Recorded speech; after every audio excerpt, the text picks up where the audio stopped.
Well, hello, I am Cheyenne, and I will be your game master for this Obojima one-shot. We did try to record this game yesterday and got about an hour into our session when we discovered the video element was not set up properly and would be pretty unusable. So we are back here at it again today with all my lovely players, although due to technical limitations, it's just my video being recorded. But as always, my heroes, my friends here at the table today, you will all get to meet them in a second, but they will be starting the session with 1 point of heroic inspiration, which you guys can use to re-roll any die in the game, but you must take the new result. So, are our heroes ready to play Dungeons and Dragons? Dungeons and Dragons. Dragons. It is a bright spring day in Obojima. The smells of cut grass and tilled earth drift through a quaint village known as Okiri, carried by a chill breeze underneath a warm sun. The town is alive with the sounds of farmers tilling away out in the fields, laboring, while kids laugh loudly playing a game of blotcher over in the commons. But it is the sound of sneakers marching across the stone bridge of the east-west road that heralds our heroes' arrival. Bound together from recent adventures, they travel in pursuit of do-goodery, each for their own personal reasons. As you all begin to cross the stream, you notice that there is a small flying yellow box zipping down the path in your direction. As it gets closer, you see that the object is a spirit in the form of a game toy. There are pixelated expressions of stress and worry that flash upon its face as it crashes into your group and vibrates visible calls of distress. Beep beep boop beep, beep beep boop beep. Its screen-like face suddenly changes to flashing letters. H-E-L-P, H-E-L-P. Over the grassy knoll the spirit had flown from, you hear a sad, childlike whimpering. Let's take a moment to look upon the face of our heroes and see how they would react in this situation. Please introduce yourself as a player and who you are playing today and what personally compels you to follow the spirit to the sound of the crying. Let's start with Emerald. Hello, I am Emerald. I will be playing Chica, and what follows her to follow the spirit and the sound of crying is that she has been in this land for a long time and wanted this to be her home, and she will do anything to help it. I love it. Fantastic. Thank you, Chica. Let's move Yeah. on over to Eliseo. I'm Eliseo. I'm going to be playing Doji today. And what compels Doji is his sense of responsibility as a fledgling shepherd. When he hears these cries, he wants to just go help. Fantastic. Thank you. Let's move on over to Alex. Hi, my name is Alex. I use she, her pronouns, and I am playing Haru today. Don't know if it's canonical, but I'm going to say that they use they, them pronouns just for today, if that's okay. And Haru has their longbow in hand and a arrow notched, and they are ready to follow the game piece that's in distress, looking alert and ready to defend whoever is crying in that area. Fantastic. Thank you so much, Haru. And let's go over now to Meg. Hey there, I'm Meg. I use she, her pronouns, and today I'm going to be playing Shiori. And I think as Shiori is kind of hearing the sounds of this gaming device, spirit, and the sound of crying, I think she is like jamming random items into her pockets that she's kind of found on their walk today. and is really compelled by a sense of curiosity to pursue her friends and the sound of the noise to kind of get a better understanding of what's going on. Fantastic. And finally, Emma, please introduce your character. Hi, I'm Emma. I use she, her pronouns. I play Miu, who will say also uses she, her pronouns.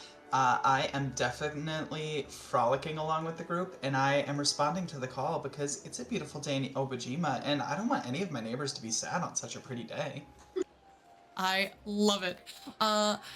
Fantastic. As the game toy zips around and leads you over the knoll, you spot a young frog-like girl, about 13 years old, sitting on a stone across from a small wooden house with her face in her hands. She wears a purple frock with a bright pink scarf, and you notice a sheathed dagger by her side in her belt. On the ground beside her rests a khaki satchel with an embroidered emblem of the Courier Brigade. However, it appears to be completely stuffed, not with envelopes, but with copies of rudimentary handmade newspapers that have been drawn with crayon. The game toy zips over to the girl and beeps eagerly to alert her of your arrival. Beep, beep, beep, beep. The frog-like girl looks up and wipes away her tears. Oh, Gogo, there you are. Did you find people who might be willing to help us? She says as she's taking Gogo out of the air and holding it close to her chest and looks up at you all curiously. How do you all approach this young girl? They sure did. Hi, I'm Miu. What's your name? Hi, Mew. My name's Morna. Oh, is everything okay, Morna? You seem sad. Yeah, well, my dad, he works at the courier outpost here in the village. He recently caught me using up all their nice parchment to make my newspaper, but I was only doing it because I want to grow up and be a journalist to report on all the cool things I find and the stories I hear people talking about. But he says that I can't keep wasting the company's resources, and if I want to become a successful journalist, then I have to learn how to be responsible. He said that if I had a job with him at the outpost, then I could keep using their parchment. It's my first day, and I already messed up big time. If he finds out, he's never gonna let me keep using the paper to make my newspaper. She starts to wipe away more tears that are pooling up in the corners of her eyes. Does everybody else look at Morna or approach Morna as Miu steps forward and kind of takes the lead here? What is everyone else doing in the back? Shiori, I know that you're a big paper person. Do you have any advice for Morna of what we can do to help out here? I know that this is kind of your wheelhouse. That's right. I can totally understand wanting some good paper to make something out of it and getting in trouble with your parents. I think your magazines are really cool, Morna. Really? Is there anything that we can do? Yeah, these things are amazing. I think your journalism idea is really cool, and I think that's something that the whole island could definitely enjoy and read. Wow, that really means a lot. My dad doesn't really like me doing my investigating because he says it's more like spying and that's rude. But I think if I am able to report on stuff, then I can do it ethically and show my dad that I can really make something of myself. But I'm really worried because I delivered a letter to the wrong house and I can't get it back. I was sliding an envelope under Miss Lindley's door over there, but then I realized that it was addressed to Miss Linfrey. But before I could take it back, I heard the sound of tiny bells and laughing from behind Miss Lindley's door, and then something grabbed the envelope and pulled it inside. Whoa, that's crazy. Yeah, I'm really worried. If you guys can get the letter back for me before anyone else finds out, I would write a front page feature about you so the whole village knows how cool you are. I'd even show you my secret hiding spot where I found this awesome knife, and she unsheathes her dagger and it like glints underneath the sun. Whoa. Cool. That's a good cool knife. publicity could be helpful for us wanting to pick up more jobs. I think you're right. That's a very good point. We can help. You've got a deal. The yellow game toy Go-Go starts to beep excitedly as you agree to help his friend Morna. Morna points her froggy finger towards a small and humble wooden house. This house has a cobblestone path that leads up to a green painted door with a hanging closed sign on it. The windows on the sides of the house appear to be frosted over, and near the back, the lawn begins to slope, revealing a walkout basement that has been built into the small hill. Back there, you find padlocked double doors with small licks of ivy growing over them. How do you approach the house? And what do you think would be the best way to get the letter back? Should we try just knocking on the door and seeing if they're home and asking for the letter? I think that's a good idea. We could. Didn't Morna say she saw something creeping around the back, though, and grabbing the letter? Maybe we should check over there. Morna wipes her tears and sniffles a little bit. No, it was from the front door. I slipped the letter underneath. Front. Yeah, from the front door, and something, there was like a sound of ringing and little giggling, and then something quickly grabbed it and pulled it in. I don't know what that could possibly be. I know I've heard that Miss Lindley has a cat, but I don't think cats laugh. And how long ago was this? It was probably about 30 minutes ago. Miss Lindley is always out running errands at this time of day, and she's probably going to be home in a few hours. But if I'm not back soon, everyone's going to know that I messed up.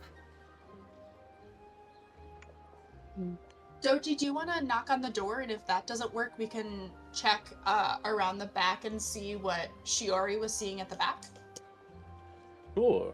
I'll walk down the cobblestone path over to the door, and I use my staff and just kind of tap it like 3 times on the door. Just knock, knock, knock. Fantastic. You hear the knocks from your shepherd's crook echo within the room. Go ahead and also make a general perception check for me as well to see what else you can pick up on. Fantastic. You hear the sound of wind chimes from within, and the sound of perhaps a cup or something hollow getting knocked over, but something kind of small with a distant giggling that disappears. But you do not hear the sound of footsteps, and you do not hear the old voice of Miss Lindley calling back to any strangers who might be visiting. It does indeed appear that Miss Lindley is not home. It doesn't appear that she's home, but I did hear the laughter that they mentioned. Should we check out the back? Worth a try. I will very exaggeratively, like, tiptoe, like, cartoonishly, like, sneak, sneak, sneak, sneak, all the way to the back. Fantastic. Miu, you sneak around to the back where you see that there is something of a natural road here that has been kind of worn down over time. Perhaps in decades past, there were deliveries made here by K-trucks or other such first age vehicles that have backed up towards these double doors that now have not seen any use. There is this I don't want to say that it's rusted, but it definitely looks patinaed from the weather. This padlock that clasps and keeps these 2 doors closed, and the ivy that grows across them looks flimsy and easy to move past, but is definitely evidence of the fact that these doors have not been opened in some time. Should we try seeing if those ones are maybe unlocked? Worth a shot. Okay, I'll skip over and try to open the door. Yeah, you go to open the door, and they give way a little bit, about an inch. The wood moves, but is stopped slow. Oh my goodness, they are stopped solely by the padlock that's keeping it together. So they rattle against that metal. Does anyone have a hairpin? Maybe we could try to open the padlock? Oh yeah, or know how to open the doors up? I have these, and I'll pull out a set of thieves' tools. Well, yeah, Mia's Even so better. good at Go. breaking into things. Yeah, I don't feel great about breaking in, but she probably really needs that letter back.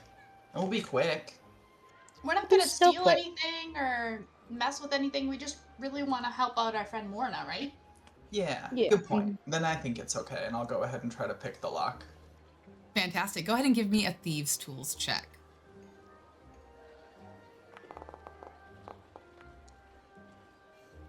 All right, 11. So you enter your pins into the tumbler, and it takes you some time. You are able to get the doors open, but it takes a little bit longer than expected. I'd like everyone else, except for Miu, as you're providing her some cover, I would like everyone else to give me some perception checks, so we could do some general lookout, as Miu has to spend some extra time here.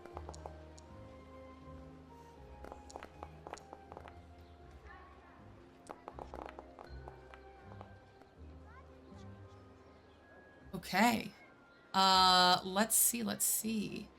Chica, with an 18 on your perception check. You notice that the kids over in the commons playing Blotcher have stopped and ran towards the outdoor hearths to pick up some of their sporting goods supplies, which kind of gives a clear line of sight to the back of Miss Lindley's house. So right at this moment, Miu is able to open up the doors to the cellar, and with your alert perception, you're able to kind of make sure everybody stays hidden as you quickly rush inside. Okay. Thanks for being Fantastic. on lookout, Chica. Yeah. Make sure nothing happens while we're doing this. I always feel safe when Chica's looking out for us. Fantastic. All right. Great. So does anyone want to declare anything that they do in this moment as they enter into the cellar before I tell you what happens next in this moment? I will be gently moving the vines out of the way so we don't have to like cut them or break them or anything, because I'm not wanting Okay. to injure the vines as we're entering. So I'm holding them out of the way so other people can come in. Fantastic. Keeping a lookout as I Love enter in. Yeah, Chica, you could kind of like be the last one, keeping a lookout, making sure all your friends move inside first. As Miu, you open up the cellar doors, there is a rush of musty air that wafts out and smells like damp earth and this pungent odor of numerous potions that have been concocted here over the last several decades. The room itself is magically lit with flames that dance within these hanging lanterns on the walls that illuminate dusty shelves that hold all sorts of bottles and curiosities in this room that's kind of like just a general catch-all room.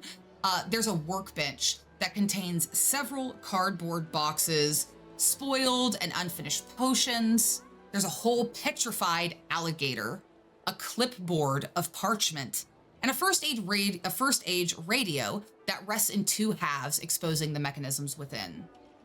There's in the northeast corner, there is a floor to ceiling wall that creates a partition from the main cellar and the corridor.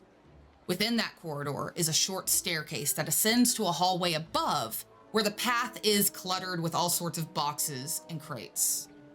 Chica, as the last of your party members to enter into the cellar and closing the door behind you, you watch as the ground floor begins to glow with a soft light from arcane glyphs that have been placed here. The room spins as you feel your head and body warp, and you quickly feel yourself fall through the room, blurring your eyes in a confusing perspective. The sensation suddenly stops, and you quickly conclude that you have shrunk down to the size of a mouse as the room's furniture now towers above you. The moment this transformation is complete, the doors magically shut and lock behind you as dust falls from the ceiling as they do. What do you do? All right. I look around. I'm looking around. I'd say the best thing for us to do now is to get to higher ground to get a good view look of the room. I absolutely agree. I saw some kind of petrified alligator. I need to figure that out, what's going on there, because that immediately grabbed my attention. I can help you get up, Chica, and we can kind of investigate from there. I have a grappling hook that we can use with some rope. Damn, girl, you're prepared. I always have to be prepared for everything. I can help you get up. Let's head on over. Okay.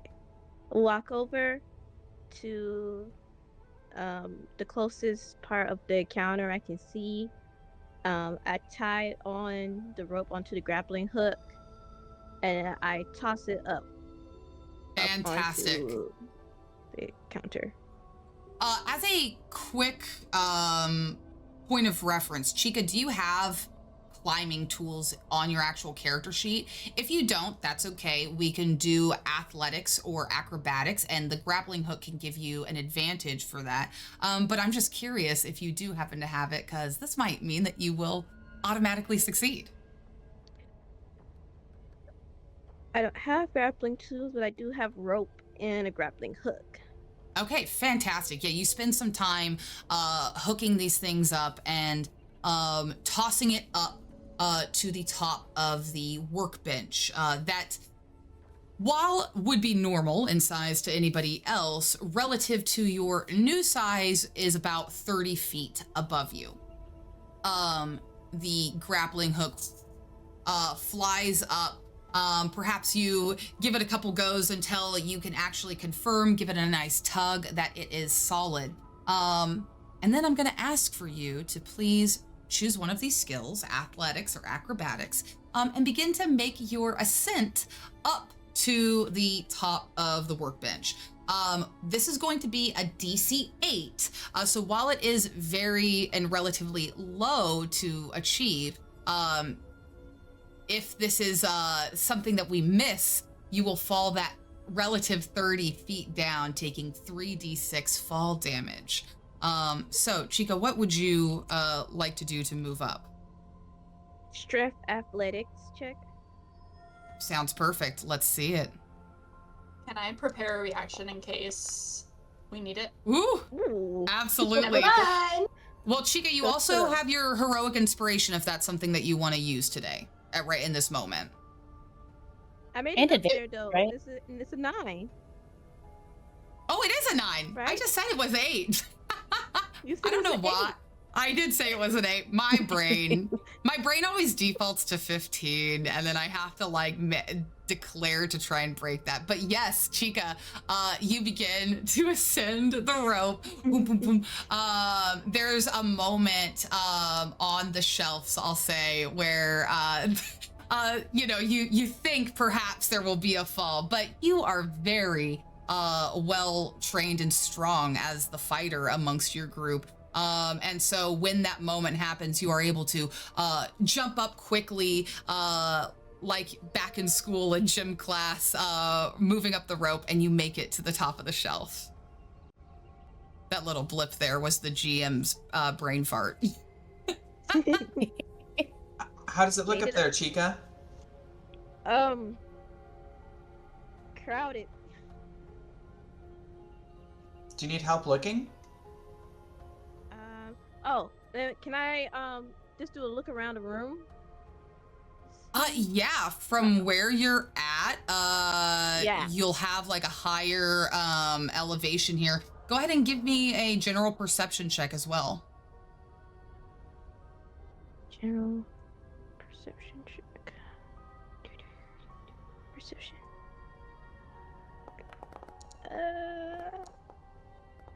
11. 11. Yeah, the room itself is full of all these strange curiosities. A lot of it you might know of, but much of it you cannot make sense of. You've heard that Miss Lindley is like the local repair woman and is fully capable of fixing all manner of things. Is there anything in particular that you have your Oh. eye on? I was looking for the stairs because I know we're in the cellar, and Ye- the letter is had to be somewhere in the front of the house, I believe so. Mhm. Or so I'm looking for a way to get out of this room, or any way where it looks like paper, or like any Gotcha. paper down here, or any way to get out this room to keep looking around. Perfect. Yeah. So the first thing I will say is that the stairs are located to the northeast. And from where you are now, you realize you would not be able to get to them from the shelf itself. That is a white pencil. Let me go ahead and maybe make this, I don't know, red.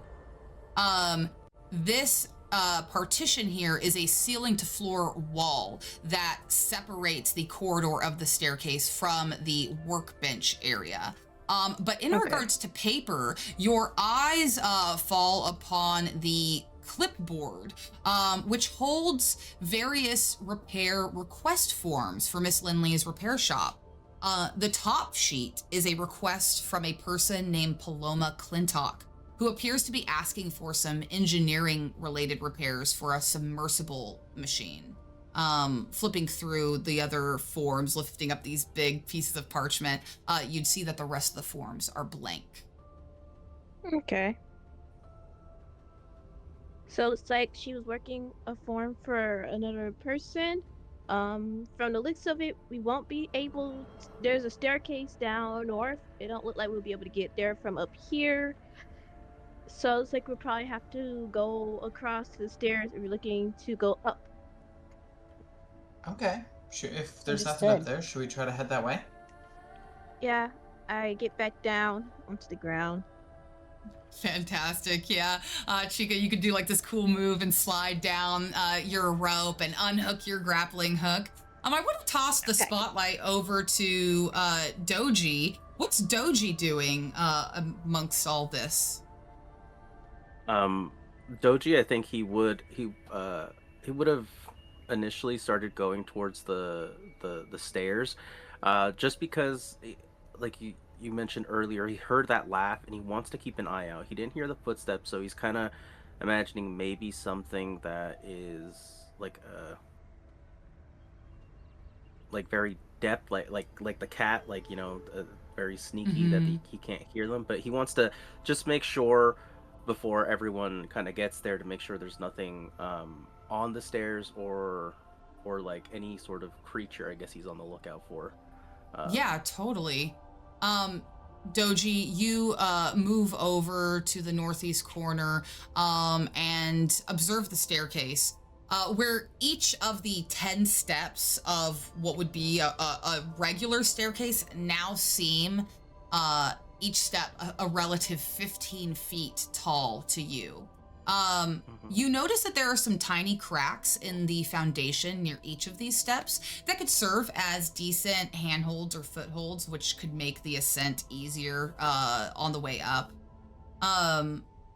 The very top, though, is completely, the top landing is completely blocked by all these loose crates and taped up cardboard boxes. You catch a glimpse of a shelf along a wall that expands far past your vision. Go ahead and give me a perception check as well.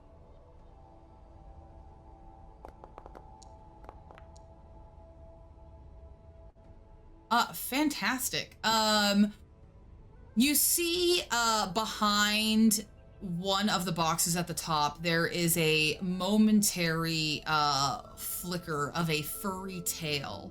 And then it quickly moves out of the way, moving away from the top of the stairs. As your eyes fall back along the steps. For a moment, you think you see like a flash of blue near one of the cracks, or within one of the cracks in the wall, but that's way too high up to fully know exactly what you had seen. Okay. I'm assuming as the rest of the party begins to approach, I'll turn around and just kind of put my finger to my lips and just kind of shh. Um, it looks like there's the, something up there that I saw moving. But this climb doesn't look like it's going to be easy, and there's many boxes kind of in the way at the top. Um, but I think we should be very careful not to make much noise. We could see if the grappling hook would work for this. I don't know if there's a good place for it to latch onto. Did you see the cat? I think I did. It was quick. Do you think we could pet it later? I'm afraid it will eat us first. Okay, once we're big, though. Oh, yes. Okay, I would love to good, pet it. Good. All animals like me. I guarantee you that I will pet that cat before we leave. I believe it. I love it. DM, Haru, can I ask a really quick Yeah. question?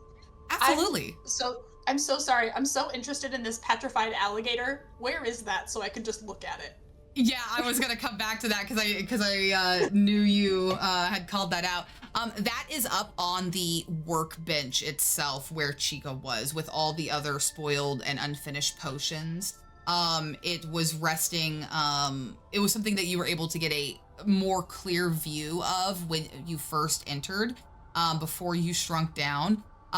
It did appear to be a relatively small alligator as well. Probably maybe like 4 feet long. But you noticed that it was like wrapped with strange bits of twine and perhaps some like magical labels, like arcane tags, slipped into it. If you would like to move over and investigate that a little bit more, I'll need you to climb up onto the shelf to go and investigate it properly. But perhaps you could make an Arcana or a History check, whichever one you feel works better here, and see perhaps what you know about petrified alligators as a ranger. Probably not a whole lot, but I just can't. It's really calling to me, so I'm gonna do history really quickly. I don't want to divert everyone so we could go up the stairs, but I do need to figure out what I know about. I'm so sorry. I rolled with advantage. That's give me okay. a second. I have to redo that. Okay.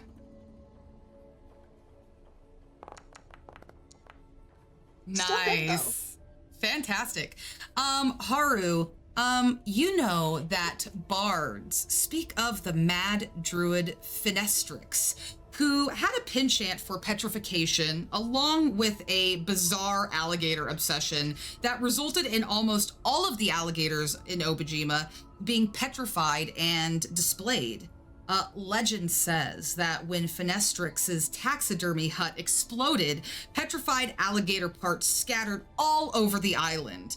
It's rare nowadays to find a foot or a head, let alone an entire alligator, like here in Miss Lindley's house. Even a small amount of it ground up can release some very potent magic.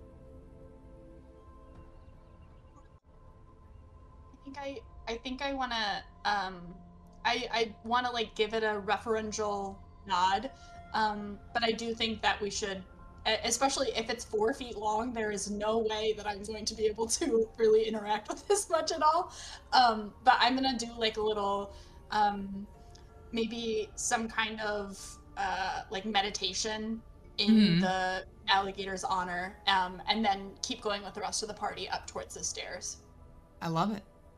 Fantastic. All right. I wanted to see real quick before we moved on. I think Shiori is kind of trying to figure out maybe the nature of like how we shrunk, like just trying to get a beat on like what kind of magic is this? Is it temporary? Is it permanent? to just trying to wrap her head around kind of what's going on magically. Totally. Go ahead and give me an Arcana check. And yeah, I think we'll just leave it. I was gonna say advantage for wizard, but I think we need to just do it normal. No worries. It'll be great. Whoa. Oh my god, it is It's great. great. Look at that. A 26. Wow, that's Wow. fantastic.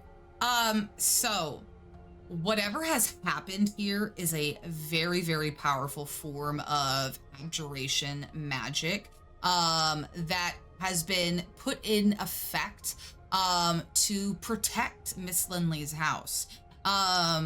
Perhaps in your own tomes that you've read and studied about magic, you've learned that it's commonplace to have some sort of spells on homes where you worry maybe thieves might break in. Typically these things are permanent, but they also tend to have a oh, what's the word I'm looking for? Like a way, like an antidote, a way to reverse it.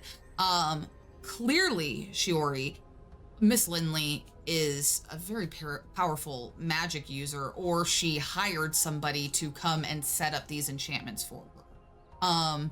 If Miss Lindley is indeed a witch, like you suspect she might be at this point, I'm sure all of the signs of the potions and the weird alligator are kind of blocking and coming together now for this epiphany that she clearly dabbles in a lot of arcane arts.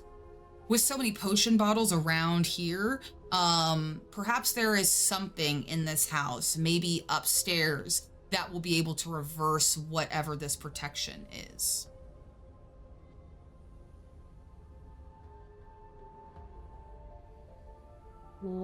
Beans. Okay, just kind of taking note of all of those things and kind of putting the pieces together. I will just kind of silently follow my friends and just be on the lookout for any interesting scraps of things that could be used to put in a piece of paper later, maybe. Fantastic. Yeah, absolutely. All right, so you all move over to the staircase. How will you all proceed going up it? Chica, you still have your grappling hook, right? Should we try that first? Yeah. I don't know about you guys. I don't know if I'm strong enough to climb a 15-foot wall on my own. Yeah, I still have my grappling hook. Fantastic. Chica, you can get your grappling hook back out, and the threat doesn't truly threaten too much damage, especially with all of you helping each other and hoisting each other up. I would say that this would only take some time, perhaps 10-20 minutes to start moving up. Perhaps every step takes about 5 minutes, actually, would be a better way to time it for each of you to move up in this way. Does anyone, I will say that you're able to get to about the 5th step before I want to check in with you all, which would be right here.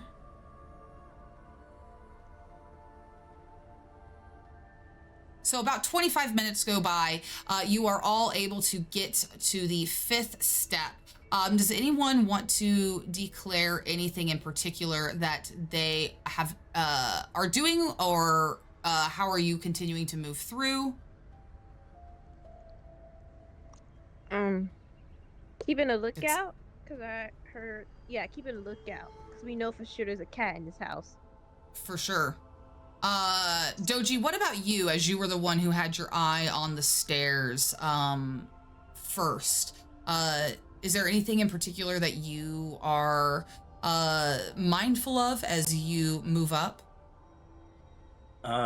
Just watching particularly from the direction wherever the cat had jumped to, but as we move further up, I want to see how much more of that bookcase you mentioned I saw. I know you said that because of the height, I couldn't see much of it, but I want to see, like, if I can see the bookcase, like what kind of, is it just a bunch of books, or is there like papers and stuff within it? Like, Like what's Yeah. on it? Totally. So it does begin to stretch back a little bit more. It does look like it is full of books. You can see the spines sticking out. There's also some trinkets and collectibles that have been stuffed up there that are a little dusty. Chica and Doji, go ahead and give me perception checks with disadvantage as you look up the stairs. Instead of vision, can I do like a hearing perception to see if I can hear like any bit of like that laughter or whatever that I heard earlier? Sure, you may. And you know what? Just do it normally for hearing.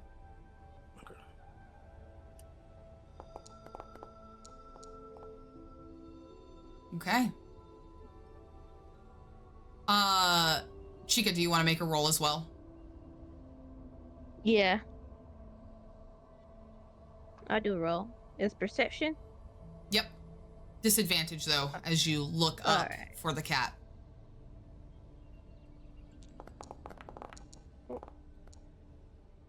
All right. Chica, as you glance up the stairs, you also see the bookcase that Doji was looking at. You don't see any evidence of the cat. Doji, you don't see the cat either. But you begin to hear a clicking and a clattering from very close by. The clicking sound surrounds you, and the cracks in the walls nearby begin to glow and emanate this bioluminescent blue light as these strange bora bugs, these blue beetles, giant inside, crawl out of the walls onto the steps, glowing and clicking their mandibles hungrily. I need everyone to please add themselves to the initiative order and roll for initiative. Oh. They're Can so I just cute. let them So hug me? cute. Yes. Well, they do look hungry. I go ahead and end up dying.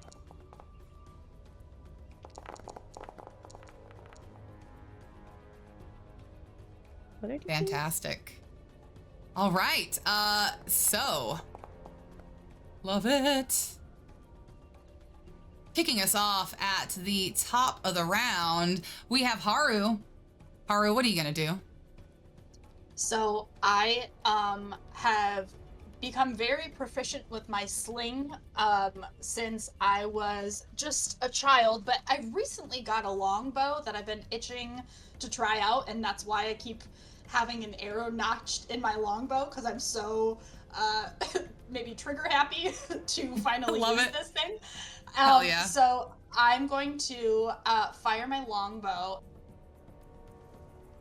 I'm gonna say this one, the one that's furthest from us. Fantastic. Go ahead and roll to hit. Oh boy, we've got a nat one. Ooh. We do have a house rule at my tables that when you roll a nat one, that is the only roll that you cannot use inspiration on. So Haru, why don't you describe for us how you spectacularly fail this shot? Well, quite honestly, it's maybe the first time that I've used my longbow and not my sling, and so I just been really excited to use it, and my excitement makes it so that I put the arrow in backwards, and then it shoots out with like the feathers out rather than the arrow out, and it just shoots it the wrong way. I love it. Fantastic. Your arrow goes flying and then lands on the step right in front of that Bora bug that picks it up and snaps it with a strong squeeze of its pincers. What else do you do with your turn? I will, I think I will Hunter's Mark. I should have done this beforehand, but I guess it doesn't matter either way. I can use, with one of my feats, I can use Hunter's Mark a couple of times twice without using a spell slot. So I might as well just have Hunter's Mark up for next time. Okay, fantastic. So you want to mark this one that you just shot at? Yes. Fantastic. And for the purposes of this battle, we are climbing 15 feet each step, and this would count as effectively difficult terrain. So with your movement, if you wish, you can advance to the next step and begin to climb up if you want to. Absolutely, I will do that. Love it. All right. Haru spins their 30 feet to jump up to the next step. Meanwhile, the Borabug that is on said step rushes out, skittering towards you to make a chomp at you. What it will do... Oof. It's going to just do a strike at you with its big horns. It comes charging at you head first. And that is a 19 to hit, Haru. That'll definitely hit. All right, Haru, you take 5 points of piercing damage from this Borabug's horn. And with that, the bug that you had shot at will skimper down. It's easier to descend, and especially for bugs, than it is to ascend. So it moves down using its full movement to move 2 steps. And then from above the step you are on, Haru, it aims its head down and also tries to... Oh, wait, I don't think it will be able to do that. 15 foot. It's not going to be able to reach. We've got a relative 15 feet there. So I think what it might do instead is that its body begins to tremble, and you notice all these spiky prickles on its body begin to loosen up. And then they shoot out around the bug in a 10-foot radius.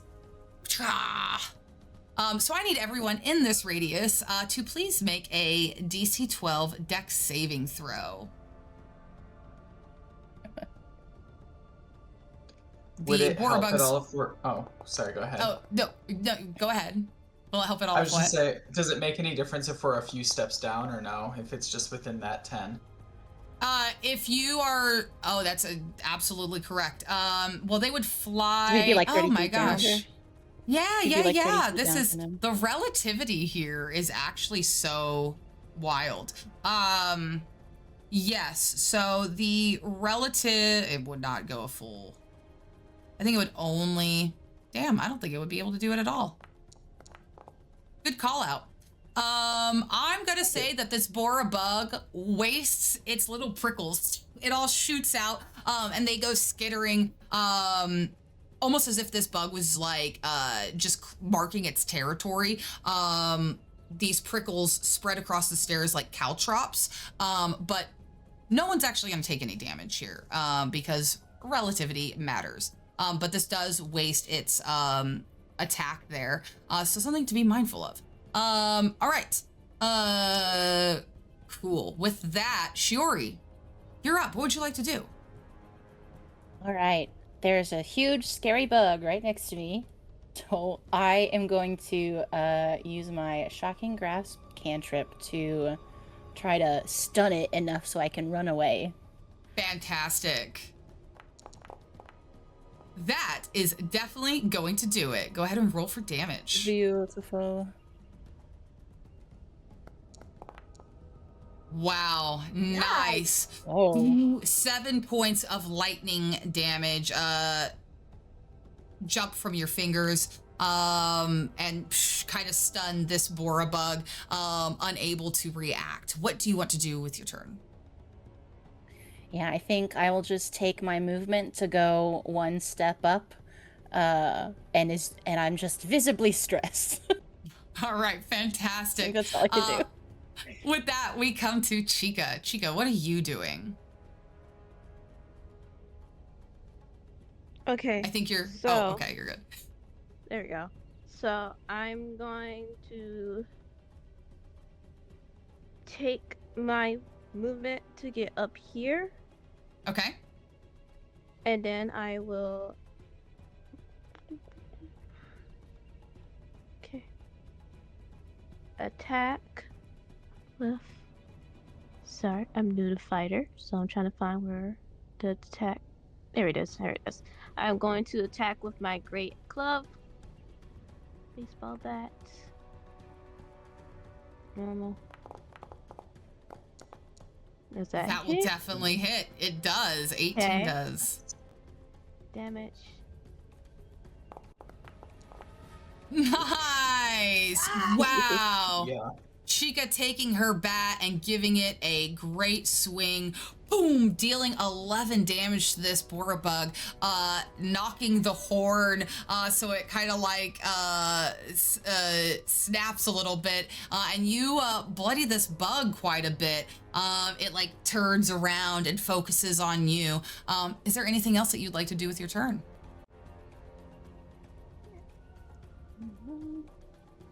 That was a movement and action.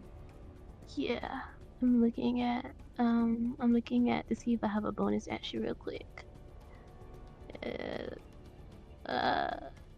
Nope, that would be all I do right now. Sounds good. Miu, what are you doing?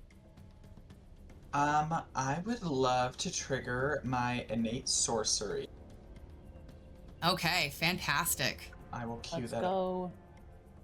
What do you think the innate sorcery looks like as Miu is an Onikin?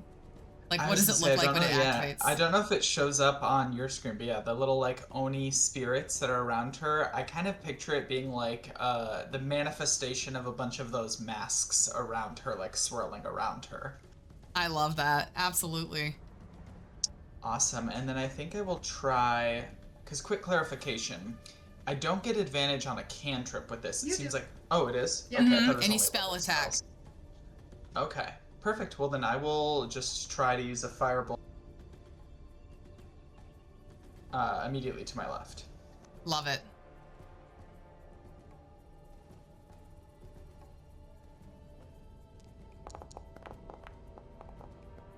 That will do it. Lovely.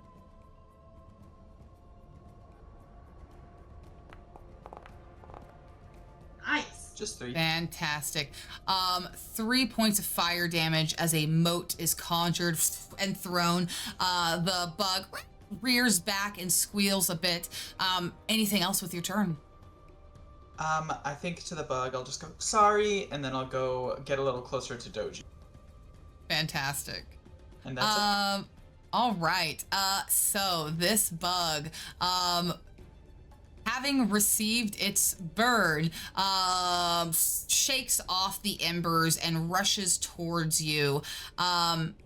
Similar to the one above Haru, that emitted its spikes like caltrops to mark its territory, it will do the same here along this staircase.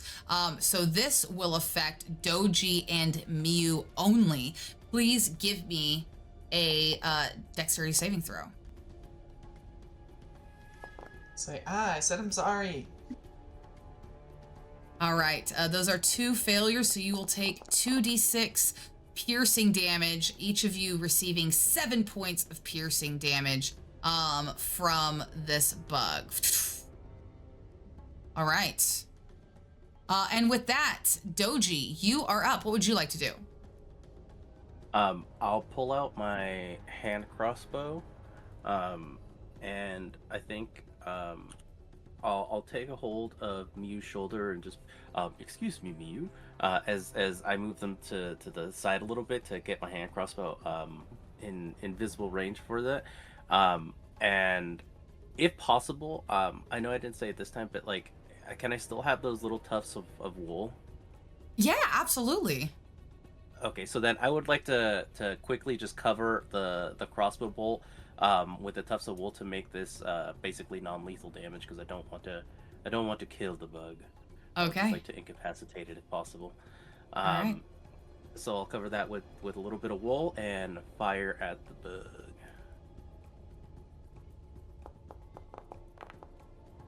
Fantastic. Go ahead and roll damage. Nice. I love it. 7 points of non-lethal damage from this wool-covered bolt. As it sticks into the bug, its shell lifts up, revealing its wings. It starts to kind of like dig at where it was shot at as the bolt takes some of the bug juice, is like seeping into the wool, and it pulls it out of its body and goes and turns to start fleeing. Is there anything else from the rest of your turn? So just in case, for my movement, would it be possible for me to kind of pull Miyu back to kind of swap spots? Yeah, totally. I'm definitely down for that. So you can move. I'll step in front. Yeah. Okay. Yeah, just because I Perfect. see that they've taken a little bit of damage, and Thank just you. in case, even though it's running away, I want to make sure, and that'll be it. Awesome. Fantastic. All right. This one bug here, up above Chica will, actually spread its shell. You'll see these sort of iridescent wings begin to flutter as it flies, towards Chica at an appropriate level with its movement. It's gonna just use its fly speed to get right next to you and within range, and then it's gonna try and hit you, Chica, with its horn. Okay. Ooh, that is a Yep. 12 to hit. All right. It Boom, doesn't hit. Fantastic. And that will miss. Okay. This bug here coming out, and same thing, following the lead of its friend across the way, using its fly speed to kind of hover off the steps and move down below to where Shiori is. And Shiori, you also have a horn strike coming your way. Oh no. But an 8 is not gonna do it. The bug hits its head into the staircase. And with that, Haru, we're back to your turn. What would you like to do? I will try to actually hit something this time. I unfortunately lost concentration on Hunter's Mark, so I'm gonna have to recast it. Okay. But I will go after the northernmost one, the one that's next to Shiori, to try to protect Shiori. Okay, fantastic. So marking the one that is flying now, I'm assuming with your bonus action, and then Yes. Perfect. And then with your action, go ahead and give me that attack roll.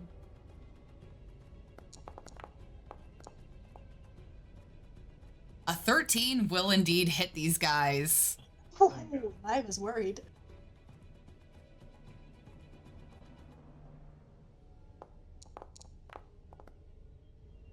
Fantastic. 5 points of damage from the regular arrow, and then your Yeah. Hunter's Mark. Fantastic. An additional 1 point of damage applied manually. Fantastic. What else would you like to do, Haru? Do you want to move up a stair or stay where you are? Yeah, I'm gonna move up a stair, Okay. and Perfect. then I'm good to go. Haru going and lifting, climbing themselves up 15 feet. Difficult in battle, but an experienced ranger has been through trials like these before. Meanwhile, Would that we not have... be an opportunity attack from that one? Since it's 15 Mm. feet away? You Yeah, know what? probably. That is correct, but I did also click through, and I don't do retcons like that. So this bug, it's a little distracted dealing with Chica right now. It just had its horn hit. So perhaps it wasn't paying attention to Haru as they escaped. So this bug is not looking too good at all. It's gonna try and hit Chica with its horn once again. Ooh, a 20. All right. Chica, it finds a clear spot in your armor. That was an interesting spin. All right, and you take 5 points of piercing damage as the bug will spread its wings and take to the air and begin to fly away from you with its movement, provoking an opportunity attack from you, Chica. Yes. I hit it with my great axe. Fantastic. Go Right. ahead. Yeah. Go ahead and That's roll a damage.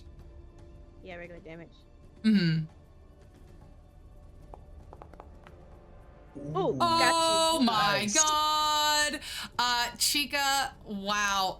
Oh my god, this The home run. Borabug had 11 points. It's a home run. Chica, why don't you tell us how you want to knock this bug out of here? So as it turns around as it goes up the fire round, I take my baseball bat and I kind of like as you pull, kind of like how you about to hit a home run, and I just swing it and I hit it right in the side, and it gets sent flying off, hitting up against a wall somewhere. I love it. And that bug gets squashed. With that, we have this one here. That an arrow went whiffing past towards the other bug in the air. But now seeing Haru on the step beside it, this is also the same one that has lost its little spikes in its shell. So first, you'll see that the shell begins to tremble as the bug tries to regrow some. And they're not able to do it. So they are going to try and ram their head towards Haru. Oh, yeah. For 21. 101. Ooh, an additional 8 points of piercing damage. Give me a concentration check, please, Haru. Oh no! Like an Unfortunately, you lose concentration on Hunter's Mark again. This bug also spreading its iridescent wings, looking after watching one of the bugs get squashed and another one take enough damage that it's turning to flee. These bugs are trying to get away at this point. So it is ascending and moving out of your space, provoking a melee attack if you wish. Sure. I have, let's see, I have a scimitar, which maybe it will be more comfy with than the longbow. We will see.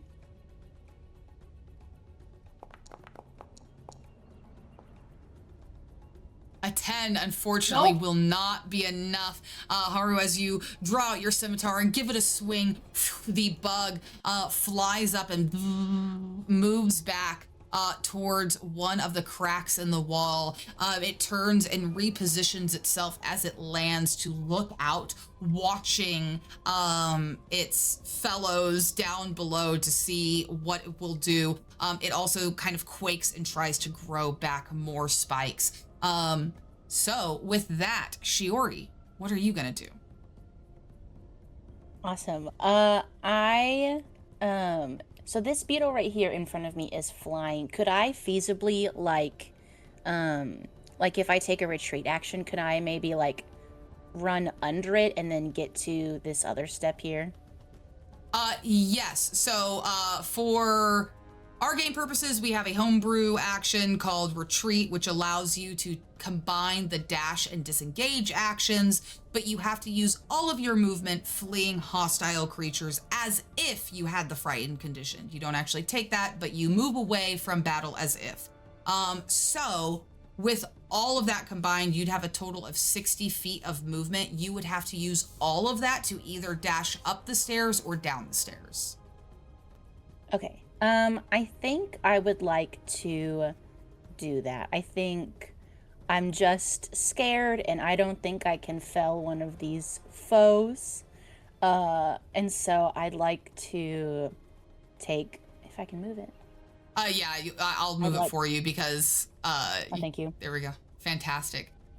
Yeah, so with your 60 feet, you are able to climb up 2 steps of the staircase. That is your action. Do you want to do anything with your action and your movement is there anything that you want to do with your bonus action? Does it look like the beetles are just starting to disperse, or do they still look like they're intent on hurting us? You know what? This is normally a study action, but I do like this. Go ahead and roll survival or insight for me, whichever one you prefer. Okay, let's see. Hell, I'll even take animal handling since these are bugs. I'll do insight. Okay. Yeah, Whoa. so what you are picking up on is that these are just hungry bugs. They do look like they have some sort of coordinated attack together. But it's not, they look like they are on the edge of fleeing. Some of them are waiting to see what the others do. But they are still trying to get a meal. And you would be said meal. With one of the bugs already squashed, they are feeling threatened, but they are still making an attempt. It does definitely look that like you guys are getting the upper hand here, though. Okay, cool. I think for now I will just kind of stay where I am. I think I've got like a paper fan that I just kind of whip out and try to just make myself look a little bit bigger and more threatening. I love it. Absolutely. Hell yeah. Using the black bear tactics. Yeah. Fantastic. Awesome. Chica, what are you doing? Okay, so I killed that one in front of me. Mm-hmm. This other guy's right here. Is there a way I can get up there and then attack it? Absolutely. So you can move into this space here using your full movement and then attack this one as it like flies up. And then I'm gonna attack that one with my great club and roll it. Unfortunately, an 8 will not be enough. You swing your bat and feel it connect to nothing. Damn. Okay. Yeah, that's you it. do have, just to remind the fighter, you do have, like second wind and action surge, but that's something that you can only do once per short rest. So keep that in mind. Do you want to use that now, or do you want to hold off and wait for that? I'm gonna wait with that one. All right. And is it a second wind where you just you Heal. can like just like when you're low on health, you get health back? Yeah, yep. And then action surge lets you take another action. But yeah, keep those in mind. Fantastic. Miu, how are you feeling? I am feeling not the best, and I do have a health potion, so if possible, I would love to consume that with a bonus action. Absolutely. Miu reaching into her fanny pack and pulling out a health potion.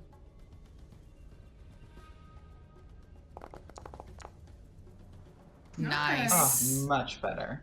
And then I feel like I'm just doing a dance with Doji now, where he shot over my shoulder and pulled me out of the side, and now I will like peekaboo over his shoulder and use a chromatic orb on the bug with fire damage. Oh my goodness. All right.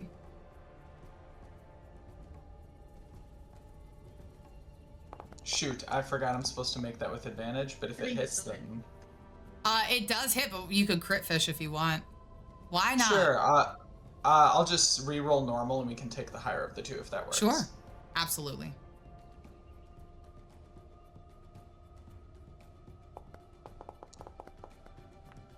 Well, let's go ahead and take that 17, which does indeed hit. So go ahead and roll for damage.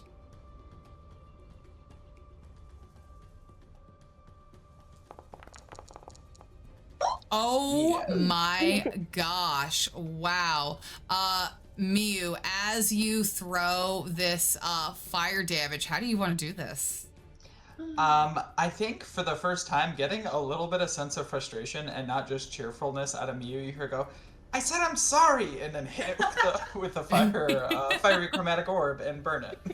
I love it. The bug squeals and then just falls over, legs curl up, and it's out of there. Lovely. I would love to use my movement as well if possible, just to move up to the next step, kind of diagonal. Perfect. You absolutely may do that. Cool. All That's right. my turn. Doji, what are you doing? I think after seeing that, Doji isn't going to say anything, but he's just going to calmly stow his hand crossbow and with his it's not a cape, but like a shawl or whatever. He's gonna take that off and just pat the burning dead bug down, pat it down and just just let it rest there. Maybe take one of the little spikes if you can.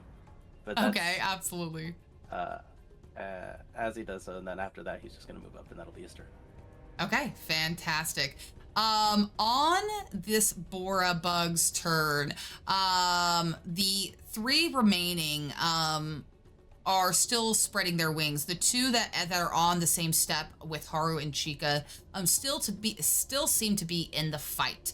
The one that is on the same step as Shiori is resting and kind of trembling, trying to get those spikes to come out of it.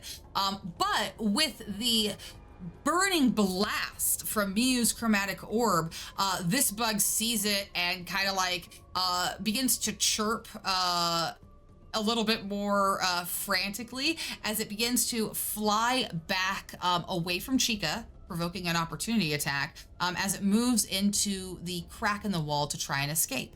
Chika, do you want to take that opportunity attack? Yeah. All right, go ahead and swing that bat. Swing around bat.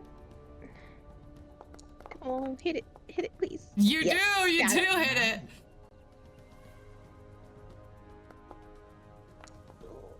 Got it. Fantastic. Whoa. Nice. The bug takes 9 points of bludgeoning damage as you hit it and give it a little bit more velocity as it like flies much faster towards the wall. It lands on the step and picks itself back up and quickly moves into the crack in the wall and flees from battle.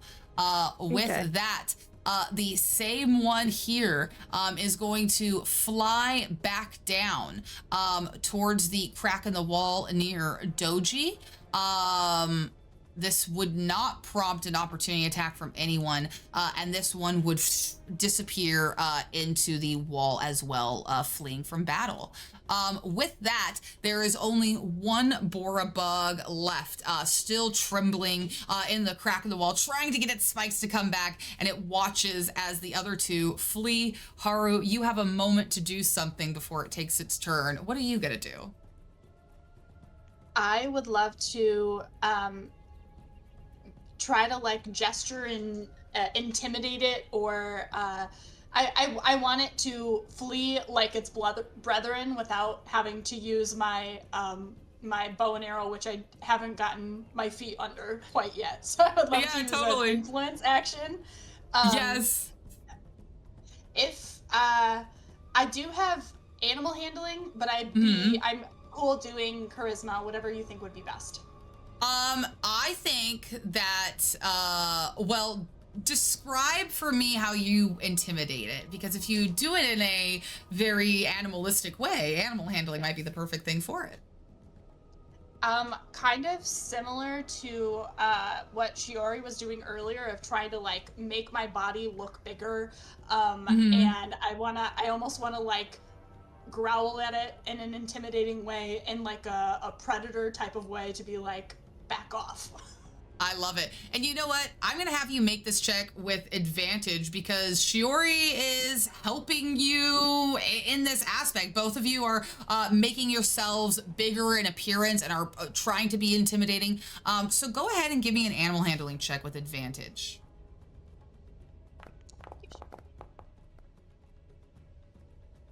Damn, nice. You see the bug stop trying to produce its spikes and make a little squeal.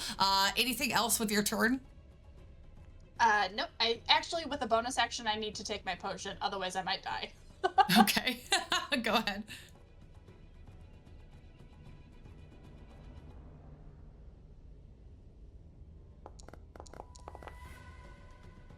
Fantastic. Nice. 8 Much points better. back to Haru. And at the end of your turn, you watch as this bug, through the emptying vial of your potion bottle as you drink it down, you see a red tinted, or I guess a purple tinted version of this blue bug turn around and escape into the crack in the wall, fleeing from the battle. And with that, we find ourselves out of initiative order and our heroes successful. Woo! Mm. Wipe Oh the my gosh, I sweat thought I from was my gonna brow. die. That was the biggest beetle I've ever seen in my life, you guys. They were really cute until they were mean. Its wings would have been amazing paper. I can't believe it. I mean, there are 2 others, but well, maybe not that one. I look at the embering one with the cloak over it.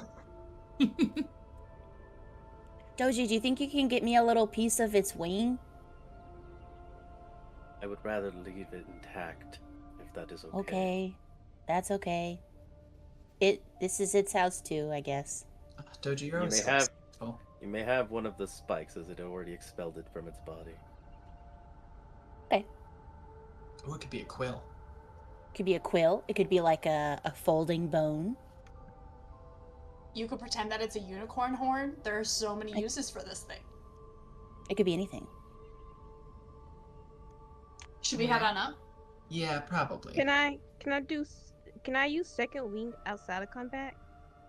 I Second think you wind? can. You could also, I believe you can. I don't see any reason why you can't. You also have your, yeah, you could use, it's just a bonus action. But you also have a potion, I believe. Yeah. And you guys also, if you wanted to take an hour in Miss Lindley's house, maybe not without a complication, but you could also take a short rest if you wanted to. What do you guys think? She might be home soon. And keep going. I just use the second wing. I'm keeping a healing potion just in case something else happens. Okay. Yeah. That's smart. We might be able to find something upstairs that will help us get back to regular size. But if that doesn't work, we will need Miss Lindley's help to get back to normal size. Because this is a permanent spell effect that we have. Just so you guys know. Shiori, you're so smart. Well, thanks. I appreciate it. You were really good with that bow. I know it didn't work out, but you looked really cool. I'm debating going back to my slingshot. I feel like I'm better at my slingshot. I think you just need to practice, you know? Maybe it just takes time. I'm Okay, back. I'll keep practicing. I'm Should we back. go up? Yeah. Yes, and Chica, you got 11 points of healing from that second wind, which was awesome. Wow. Yeah. I've applied that to your sheet. Fantastic. As Doji finishes picking up the spiked little pieces that had been expelled, these little bug-like caltrops, and gives them to Shiori, you all can finish ascending the staircase and look upon the hallway. And that is where we are going to take a quick break, and we will return in about 10 minutes to finish this last bit, or to enter into the next part of the game. Hell yeah, So sounds good. Every time. It's so It's fun. me every time. every time. No. All right, well, welcome back from the break, everybody. Let's get back into our adventure as you finish climbing the staircase. At the top of these stairs, your path is blocked by a long bookshelf that takes up the length of the eastern wall in the hallway, and several misplaced boxes and crates that have been haphazardly stacked here. At your current mouse-like size, a tumble from any of these objects would certainly crush you. At the end of the hallway, you catch a glimpse of an old, portly cat with crooked whiskers napping on a purple velvet cushion. On the cushion is an embroidered name, Emerson. The cat dozes away. How do you all proceed? Alright, let's sneak by. I'm hushedly and excitedly letting out like one of those high pitched like, because I could see a cat. But I'm staying as quiet as I can, and I will follow the lead of Chica if she wants to start sneaking. This cat is like huge compared to us. So let's sneak by the cat and try looking for some mail. All right. So the corridor itself does extend like the hallway. Where's my pen? There we go. It extends all the way. Wow, that was not very straight. Let me try this again. Wow, that doesn't work either. Okay, but this is where it ends. So this is the wall, so you can't quite see what's beyond in the other room yet. But you can see the cat through, laying on the cushion through all these boxes and things, marked here with these purple shapes. Chica, what kind of armor are you wearing? I am wearing. Oh, hold up. Let me look at it one more time. I am wearing chainmail. Okay, so all of you would have heard Chica moving up the stairs. Every time she would ascend a step, there would be like this clattering of the chainmail that she wears underneath. And as she moves closer to the box, you do all hear that it's a little loud. Do you still want to proceed, or how do we approach? I think if Chica's not aware of it, I would just call it out of like, hey, I don't know if you can take it off, but that's pretty loud. I want to take it off. It's underneath my clothes. Maybe one of us could look around real quick and see if there's like a mouse hole or something, or if there's any kind of crack in the wall. Yeah, sure. Give me an investigation check. Okay. Let's do this. Can I use my inspiration? Or no, it's a 14, never mind. It's good. I forgot how the bonuses were. So you look around, there are no mouse holes in the walls or anything that you think would even be sizable for you to move through. But perhaps there is some cover available by some of these crates and cardboard boxes that are taped up here, that perhaps Chica can use as cover. But there doesn't seem to be any other definitive way to get into the main room of Miss Lindley's house except for by walking down and going around the corner. Would it be worth trying to befriend Emerson? I'm not sure if it's a possibility. Wait. I might have a spell that can help. Oh, what is it? Maybe. You're so arcanely talented. I love being your friend, you. Shiori. Aw, thanks. It might not work, depending whether or not Emerson counts as a person. But I have a spell called Pacify. No, it's only for humanoids. Never mind. Sorry. What if I move slowly? Would I help dedicate some of the noise? You could move slowly, but mechanically it would not, like there would still be like the sound of chains falling, just they would take a lot longer. And as you move, like you'd see Emerson's ears kind of like twitching as he snores in his cushion. What about Shiori's like flipping through her little spell book? I have another spell that could put you in a floating bubble and we can push you along. Oh, okay. That's such a cool spell. Thanks. And if anybody else feels like it might be hard for them to be quiet, the bubble can hold up to 500 pounds. No, I feel like I'm pretty Oh, sneaky. Okay. I'm okay at Okay. sneaking. Okay. I guess you gotta put me in a bubble. I'll put you in a bubble. Okay. So I am going to cast Bubble Lift around Chica. Okay. And I think what it looks like is Shiori kind of like opens her tome in one hand, and she kind of like as the somatic component kind of like traces her fingers along the book and kind of like fans her fingers up and out, and a bubble kind of appears between her fingers and kind of floats over and surrounds Chica in it, and she floats 4 feet up in the air, and we can push her around. I love it.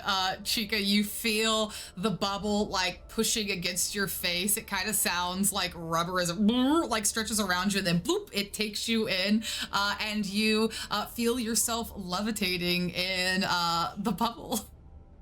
The sounds of your chainmail kind of echo within, and they sound kind of like an enclosed room, so it's much quieter in there. All right, should we sneak? Let's sneak. Yeah. All right. Everybody go ahead and give me stealth checks as you make your way to the end of the hallway. I don't have to, right? I will, yeah, Or do actually, I- you know what? I think that you automatically pass for just from being in the bubble. I think we'll just go with that. Okay. That's me. Can I use a lucky point and give myself advantage on this? You may. And I would like to use my inspiration. You may do that.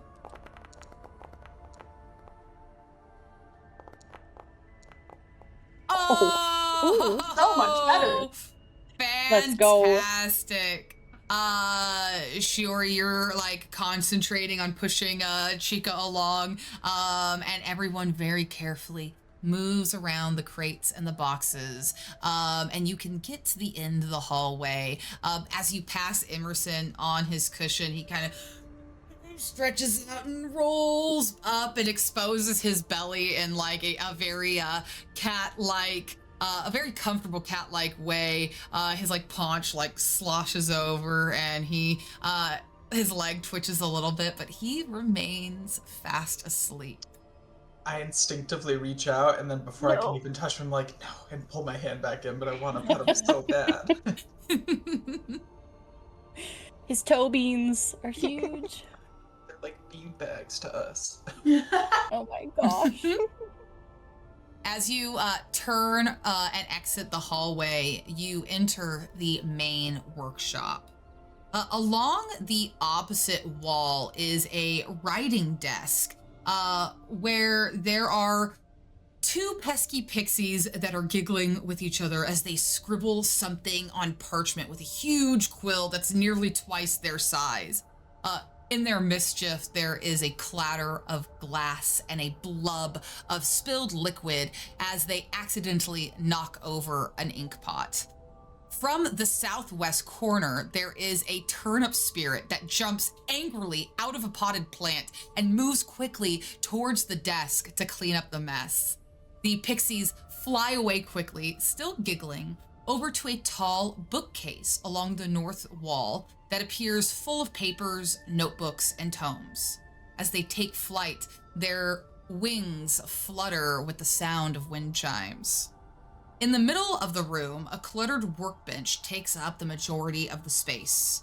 It rises a relative 60 feet from the floor, and you can see, amongst the other things atop it, a bubbling cauldron over a first-age propane burner, emitting aromatic wisps of whatever is brewing within. Did she just leave her food cooking when she left? That's very dangerous. Might be a spell. I think maybe Miss Lindley might be a really powerful witch or a spellcaster. Yeah. Oh, That whole preserved alligator, I mean, true. That's expensive. Well, where do we think the letter would be?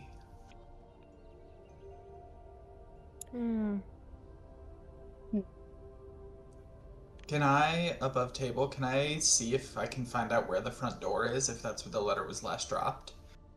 Yes, the front door would be right here along the southern wall closest to you. It's this is like the this little rectangular space here on the map indicates the doorway itself. Like the door frame. Would you guys be okay if I looked for clues? Maybe there's maybe it's over there, or maybe if it got dragged somewhere, there's I don't know, shreds of paper. Those pixies don't look very careful. Yeah, maybe I can help you. I have a little spell that might be able to help. Okay. And I'll head over to the front door just to see if I either see the letter or if I see any paper shreds from it being messed with from the cat or anything. Yeah, as you move over to the wall, or over to the door, you don't see any evidence of the envelope here or any bits of paper shreds. Are you guys are you moving over there, still trying to sneak? Because I will require another stealth check, if you're trying to avoid the turnip spear on the desk and the pixies over on the bookcase. Otherwise, they might be able to see you easily. I would think so, yes, especially just since we're only just around the corner from the cat. I'm still trying to be quiet and not be Perfect. noticed. All right, I would like 2 more stealth checks then from Miyu and Shiori.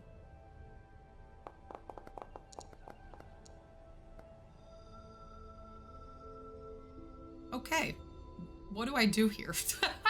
That's an even split. It's a total of 30. It's a total of 30. You're right. Okay, I will say that you are able to move quietly. Miyu, as you start to move towards the door, perhaps you do so a little too eagerly and you trip over your sneakers, but you catch yourself before you fall. But then you're able to, with Shiori, scoot over unseen towards the door, but there is no evidence of this envelope. As we're walking along, I just want to spam this cantrip that I have called Retrieve. It only has a range of 15 feet, but Okay. just in case. Basically, it just says any object that isn't being worn or carried can fly into my hand as long as it doesn't weigh any more than 10 pounds. So I'm just kind of holding my hand out, just kind of metal detecting, just spamming this just in case we can't see the letter. Okay. So this spell does have a verbal component which will break the stealth. Are you still wanting to do that? Then never mind. Mind. Okay. While the two of you move over to the door, I want to throw the spotlight over to Doji. Doji, what are you doing amidst all this? I do want to just kind of keep my eye on the cat. Make sure that it's not playing like it's asleep, or if it potentially catches a whiff, maybe like a smell or something, but really just being on the lookout. Yeah, you know what? Are you just looking over at the cat every now and then? Are you very intently focused on the cat to try and see if Emerson is awake? What is the level of intensity at which you're doing this? I think I'm just going to constantly kind of be looking at the cat, but now that I remember, also I want to see if I can hear that laughter again. That laughter's been in the back of my mind, and I'm kind of curious about it. Yes. So, as you would have turned around the corner, and with the rest of your party and witnessed all of this, the laughter that, go ahead and roll a history check.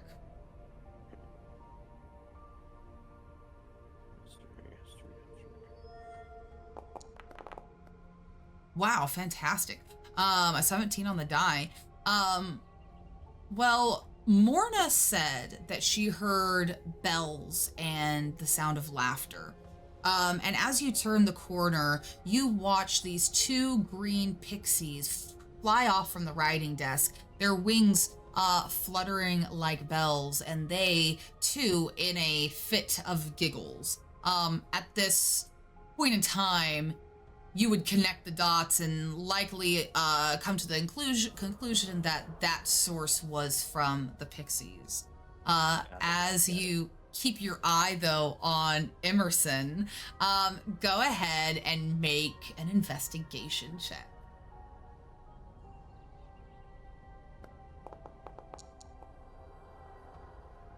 Okay. The cat Can I use does... my... Can I use my You wanna- inspiration on this roll? You may. Go ahead. Absolutely.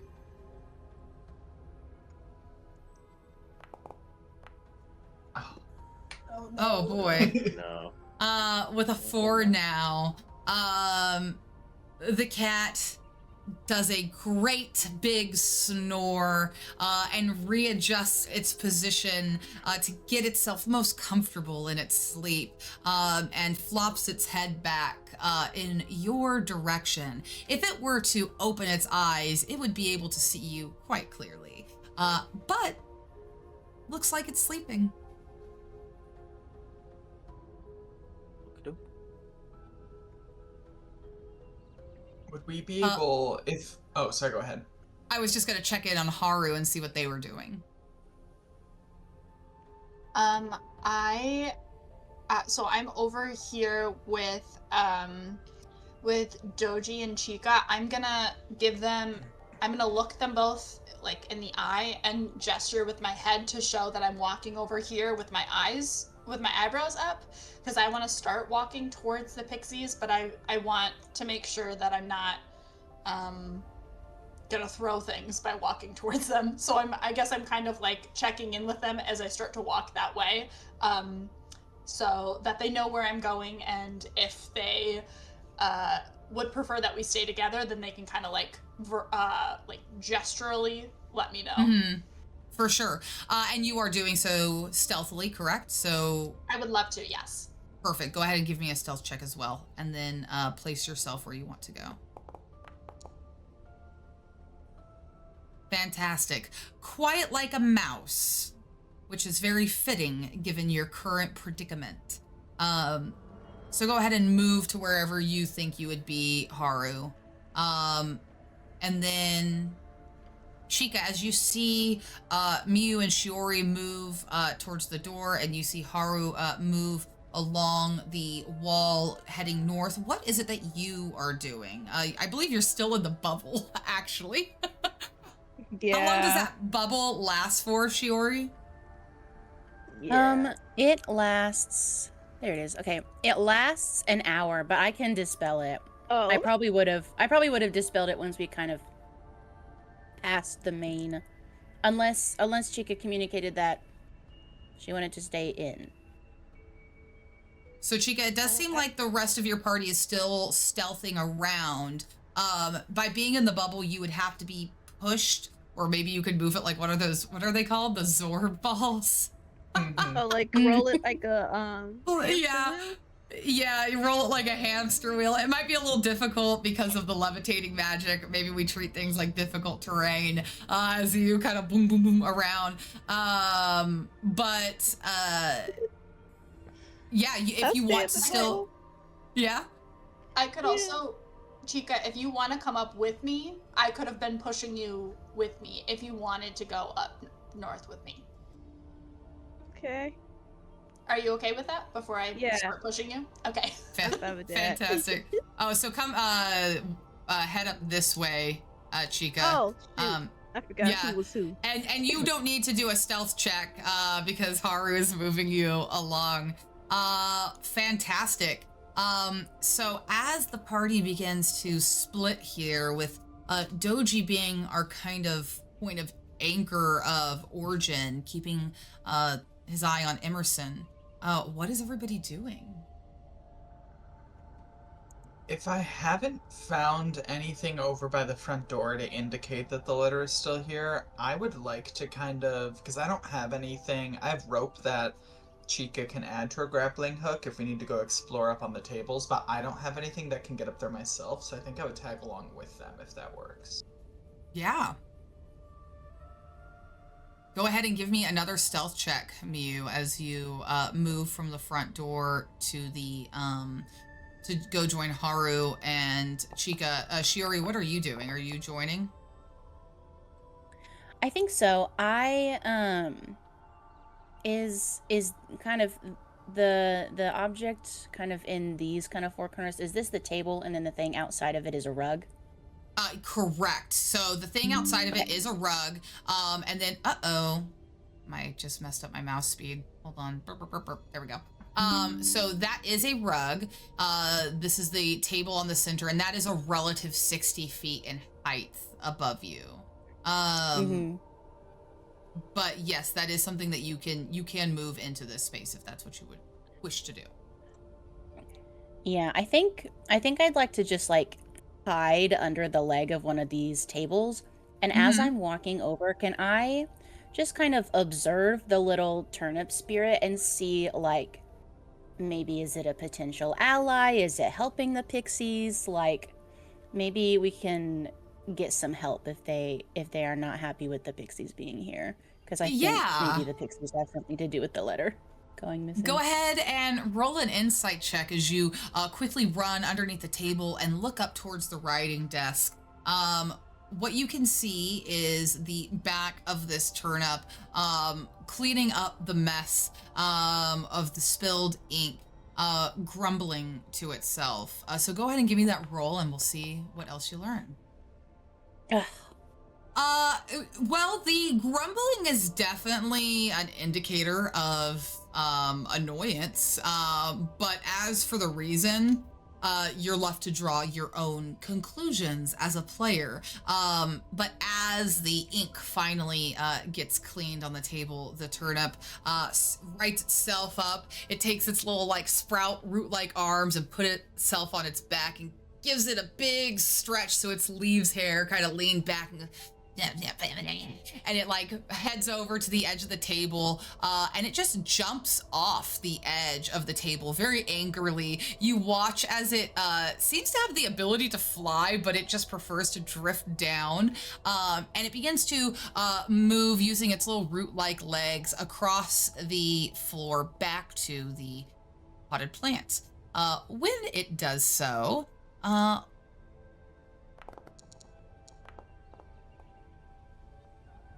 it is incapable of noticing anything else as it grumbles and heads back towards the pot and begins to like move back up into it. What is everybody else doing? Or what do you want to do with that information in general? Does anybody else on their character sheet have common sign language as one of their languages? I do. Yeah, me too. Okay. Oh, actually, I do, yes.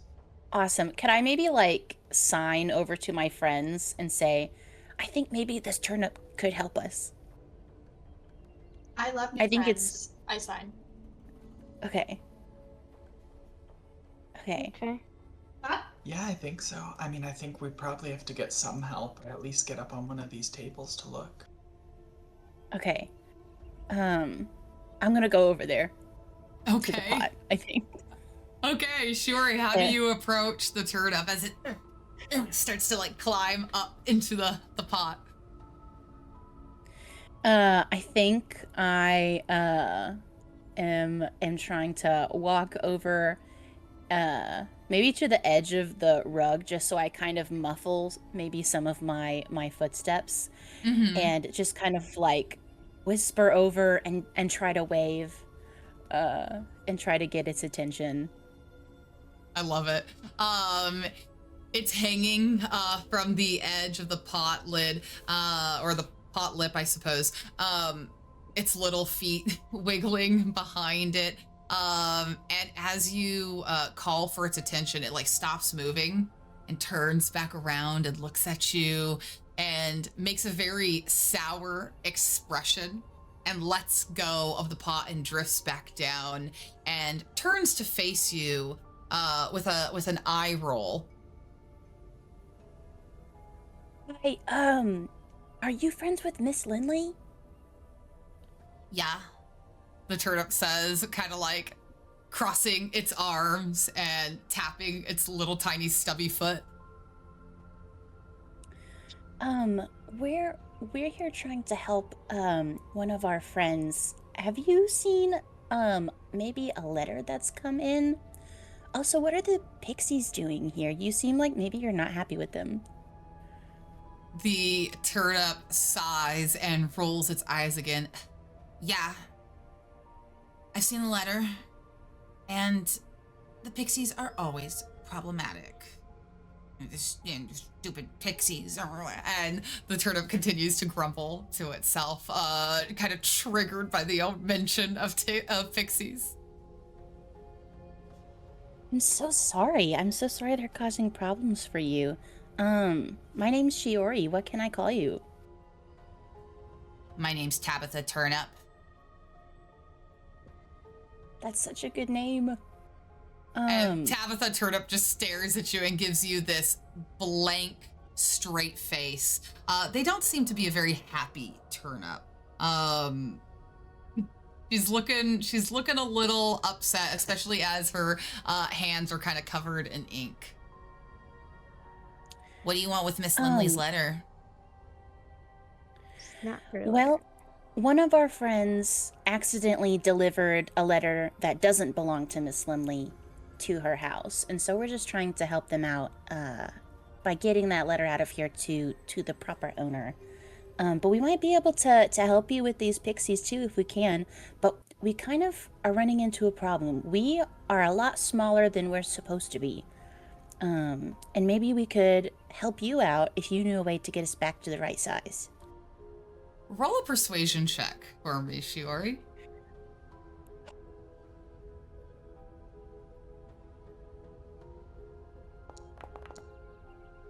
Oh my gosh. It was so close. This turnip is about to kill me. The turnip looks at you with a very stern expression. I'm not going to help you. You broke into Miss Lindley's house and you activated her enchantment. You're a bunch of thieves, and that's why you're in here. When Miss Lindley comes home, oh boy, you're in for it. And the turnip turns and begins to like ascend the potted plant again. Bye. And Shiori's just gonna turn around and go back to her friends, really defeated. Tabitha does a little somersault into the potted plant, and then as you say goodbye, it like sticks her head back out and then blows a little raspberry at you and then disappears. So is the turnip gonna help us? No, I fumbled it. I think she hates us. Oh, she'll come around. But yeah, maybe we can keep looking around. I'm sorry to waste everybody's time. No, I think it was a good idea. I mean, where do you guys think? Like the writing desk or the work table? The letter's gotta be here somewhere. Do we Doji, want to interact with these pixies? as you stand near the wall by Emerson and you watch Shiori have this unsuccessful conversation and then run back under the table, are you still focusing on Emerson as well, or what else are you doing in particular? I think Doji would have probably stopped looking at Emerson because he was interested in the conversation Shiori was having. Mhm. So I think I would have dropped my watching of the cat. Okay. Then it would definitely take you by surprise when you suddenly hear a voice behind you, followed by a sleepy yawn. Tabitha's never any help, the cat says as he stretches out and wakes up and looks at you. You're very strange for a mouse. Are you one of... You can't be a mouse. Are you one of those Bora bugs? Emerson says directly to you, Doji. I am neither. I Hmm. am just a regular person. Well, that's good. Emerson, lifts up a leg and starts licking himself. But that means I don't have to eat you. What are you all doing in here? I heard something about a letter? The wrong letter was delivered here. We're trying to get it back. We Ooh, couldn't find. Chica, I don't think you're over here right now to have this Oh, conversation with Emerson. shoot! I'm sorry. That's okay. You're up I ahead was. in the bubble still. But Doji, how are you responding to this? Um, yes, Emerson, you heard correctly. We're here looking for a letter. Letter that was delivered not too long ago. Unfortunately, it was to the incorrect address, so we're just retrieving it. Hmm. Yes, it's probably Tina and Mina. They're always causing trouble. They like to play pranks, and I'm not quite fond of it. Emerson lets out another big yawn and puts his leg down and looks at you, gives you a sniff. Interesting. You smell somewhat sweet. Go ahead and give me an animal handling check, Doji. Um, oh, actually, I'm pretty good at that.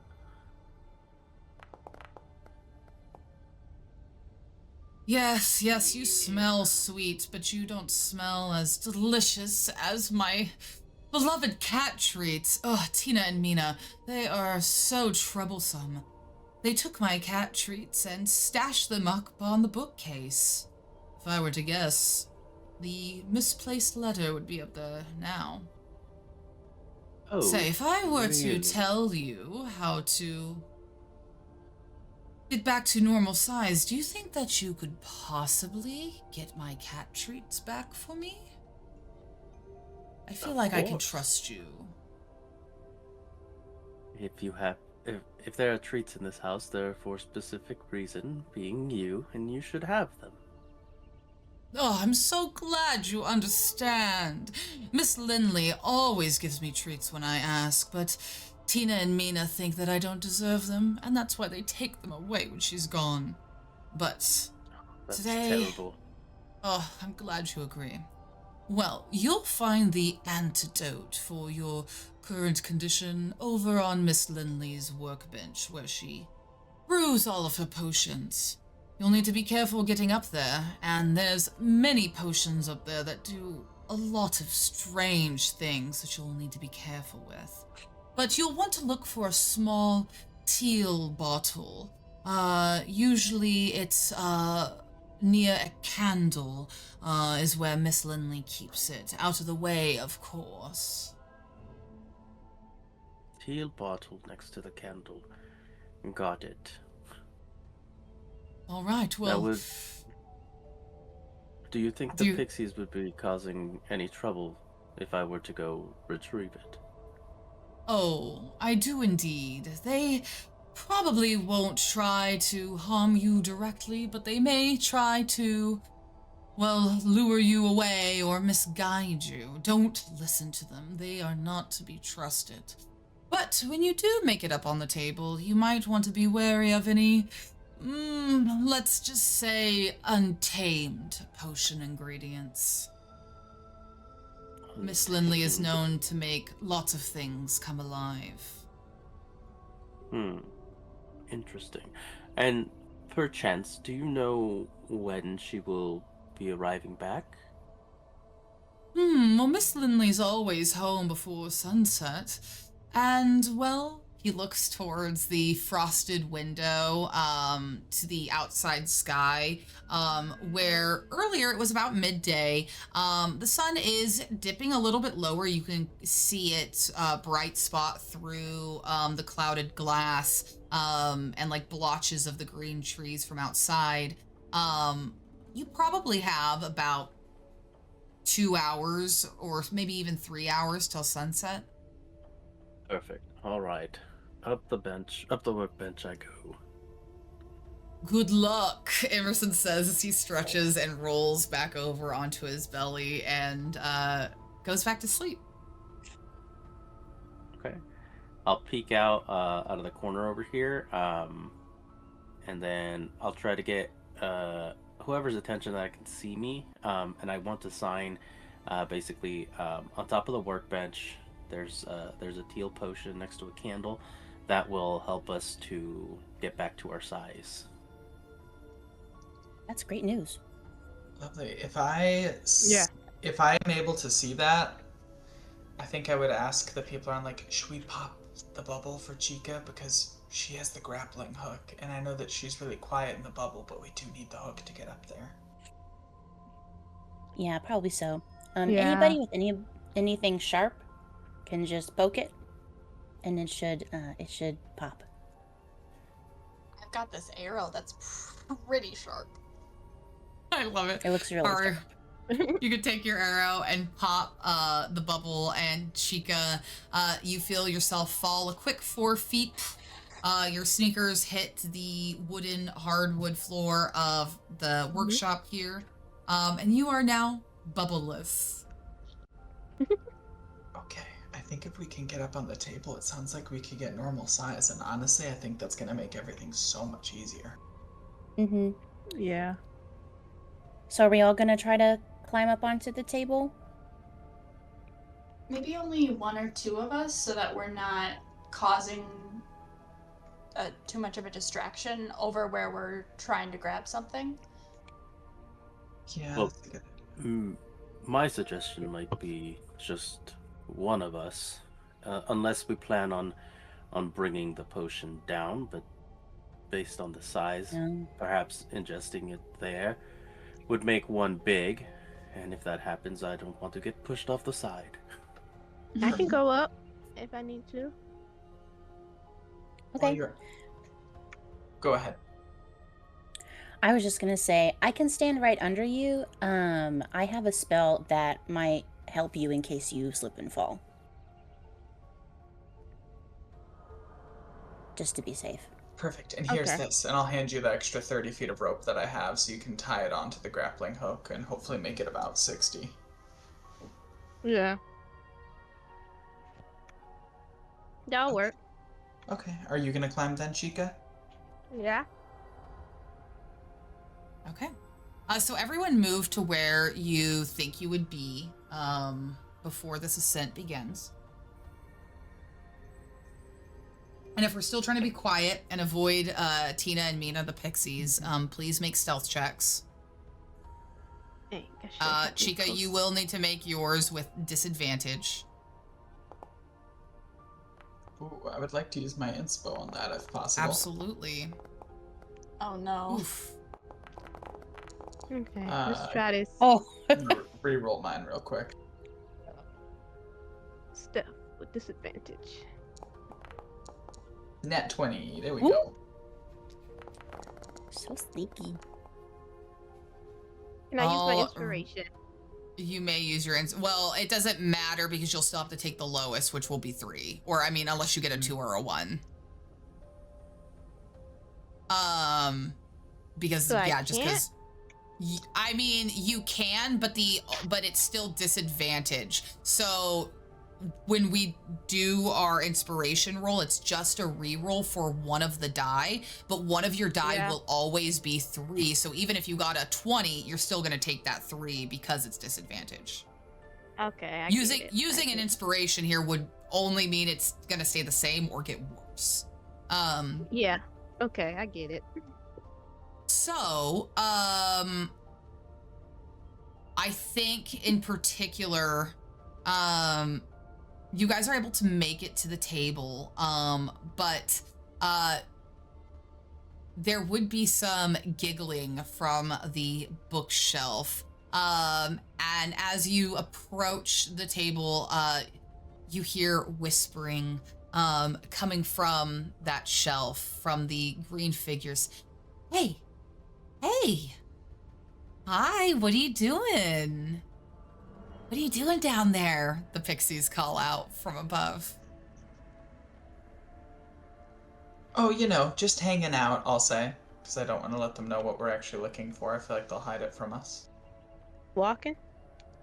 What are you guys doing? Interesting. Oh, flying. And they both spread their wings and fly over to the top of the table and look down below. Hey, do you need help? We can help you up here. Nope. Oh, okay. We just thought. You look like you're pulling out some rope, so we just figured you were gonna climb this table. Maybe. Would you be able to help us get up there? I mean, we could totally help you come up here, but like, what are you doing in Miss Lindley's house? Why do you want to get on her table? It's a really long and really boring story. Really? Oh, we've got so much time, don't we, Mina? Yes, we do, Tina. We have all the time in the world. You see, we live here, and Miss Lindley will be home soon, so you could tell us, and then, when she gets home, we'll be able to have some tea, and we could keep talking. It'll be great.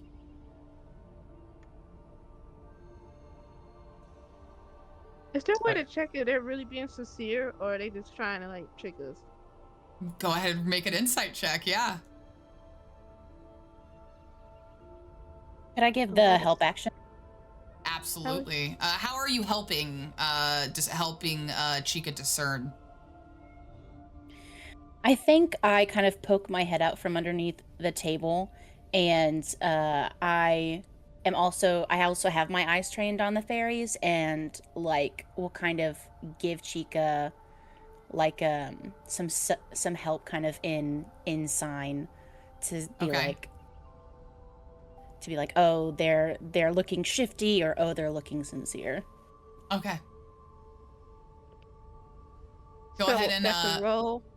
make an advantage insight check, Chica. Come on, please. Nice. All right, a 13. They definitely seem like they don't care about the excuse of the it would take a long time. That definitely feels tricky. I mean, their whole demeanor does seem a little shifty as they giggle to each other. They whisper into one another's ears and stop for a moment and look back at you and stare at you and begin to whisper in each other's ears again. So you probably trust them as much as you, the player, might feel like you trust them. Okay. I mean, we can help you up if you want help. We're just trying to get the letter that doesn't belong to the lady back. Couldn't find a lady. Oh, a letter. Oh, well, we've seen lots of letters. Oh yeah, Miss Lindley, she keeps lots of letters and trapper keepers and different little folders, and I mean, we know where all the letters are. In fact, there's a letter up here. Did you bring it down here? Oh. Or us up? Oh, we could totally bring the letter down there or bring you up. Which one do you want? I think I would sign. Does it have her? Oh, go does it ahead. have her does it have her? We're looking for a letter that doesn't have her name on it, because it doesn't belong to her. Oh yeah, this letter, it does not have her name on it at all. Can I see it?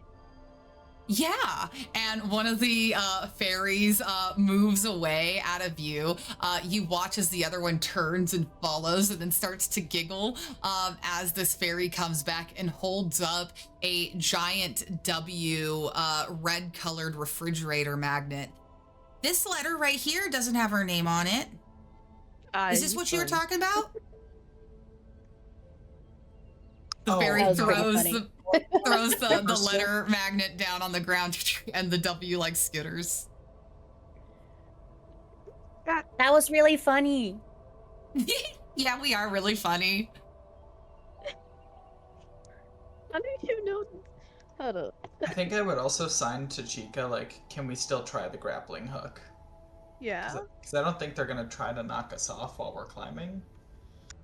I think they would just laugh and point while we struggle to climb up. Yeah. We can try. All right. We try going up. Fantastic. Okay, so Chica, you take the grappling hook. Did you say, so the rope earlier was 50 feet. Did you guys tie like another rope? Because this is like 60 feet up. I believe, how long was yours already, Chica? My rope was... Because I had 30 feet that I gave you. And the rope I have It shows how much feet the rope is. I think it's standard 50. Okay. Oh, okay. So it's 50 should- feet. And mine was 30, so you can tack it on if we can like tie Perfect. it off. Perfect. So it works. You'll swing the grappling hook up, give it a few goes. Eventually, you're able to get it to latch to something up on the table that doesn't give way underneath the pressure as you pull on it. The fairies laugh and take flight a little bit with their chimed wings. And they go, ooh, you're going up there. It's pretty dangerous. I wouldn't go alone if I were you. You might discover something that you are gonna regret. Probably. All right. This will be the same check as earlier, a DC 8. Athletics or acrobatics, you may make it with advantage. But if you fail, you will fall the full 60 feet, taking, hell yeah. Chica, you are able to get up onto the table. Is anyone else going with Chica? Maybe I it should be think- 2 of us. I'll go up. I mean, I'm already right here at the base. I'm okay going up with you if you want support. Okay.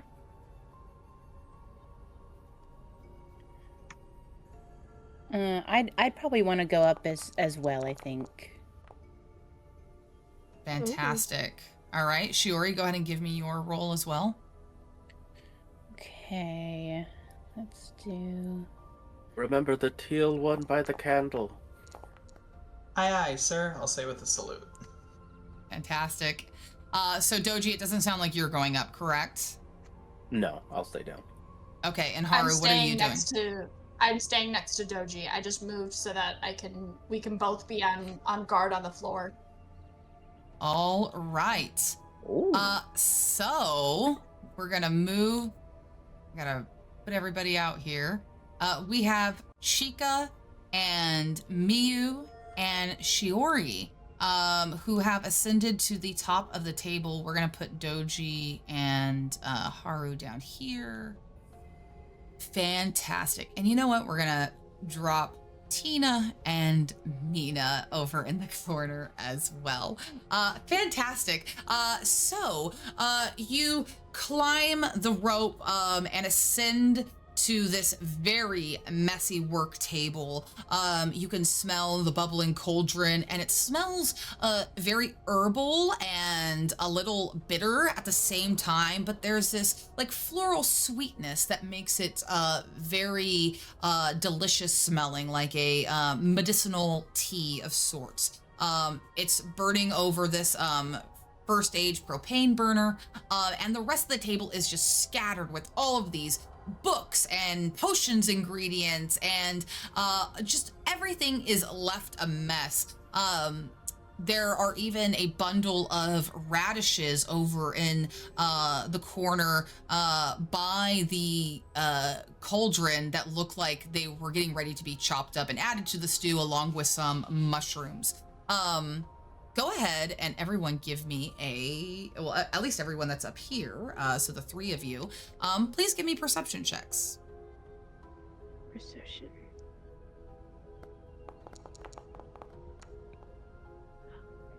Well, come on. Yes. There you go. All right. So, you, Chica, as you come up and assist your friends coming up, you would see that the leaves within the radishes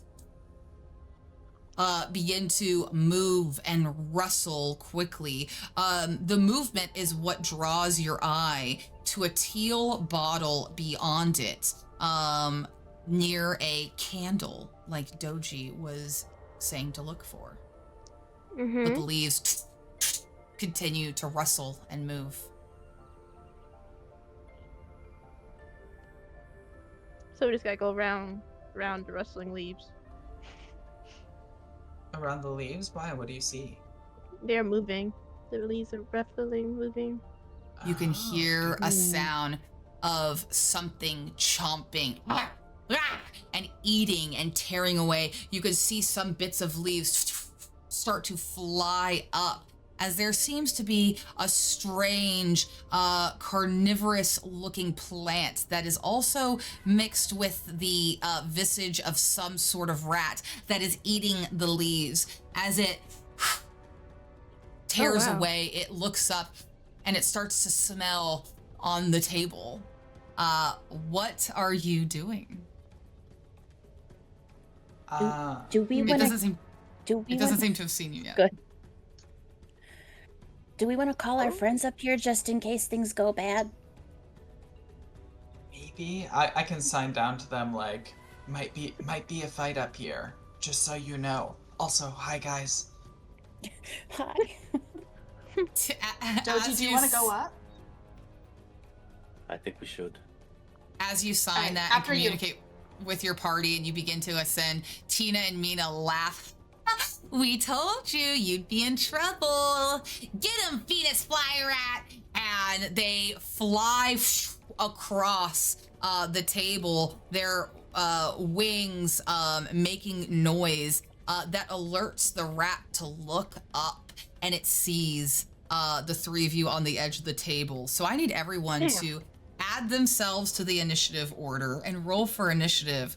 Haru and Doji, you will have to spend your first turn effectively climbing the table. And then after the first round, you'll be on the table and able to join. I blow a raspberry at them as they fly by. Did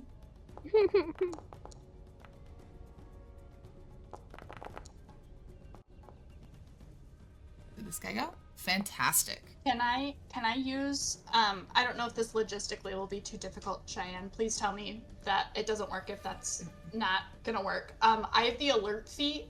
Am I able to switch my initiative with one of my allies, or would that be Absolutely. No, absolutely. That's exactly what the alert feat does. You're all good. Who would you like to switch with? I'd love to switch with Doji so that Doji can get up there as soon as possible. Okay. All right.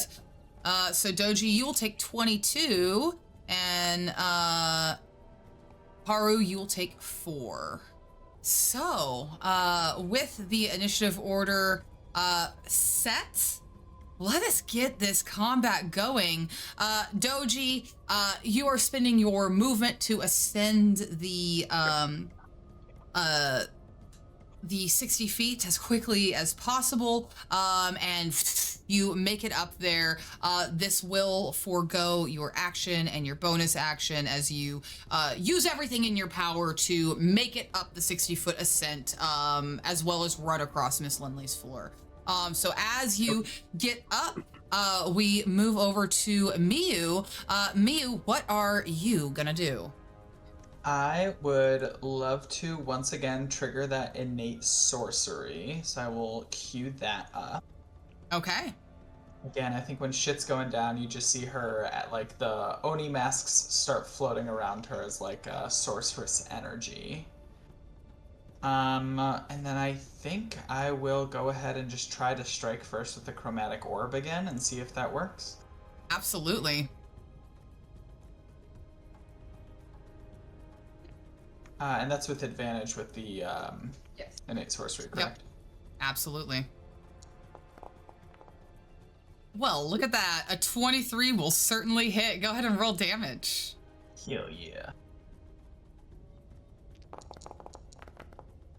Wow. Look at that. Holy crap. What kind of damage is this? That's crazy. I feel like I'm just gonna stick with fire. I feel like fire is the vibe for me today, so. Wow. 20 points of damage is very significant.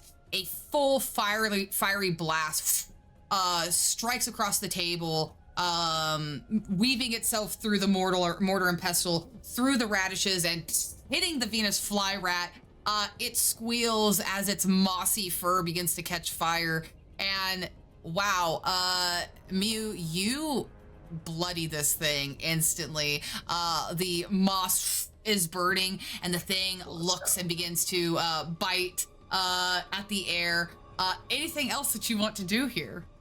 I would love to fan out. I am a little worried about it getting close and being able to like swipe at all of us, so I'm gonna move, I guess, to this like left flank as best I. Okay. Fantastic. Okay.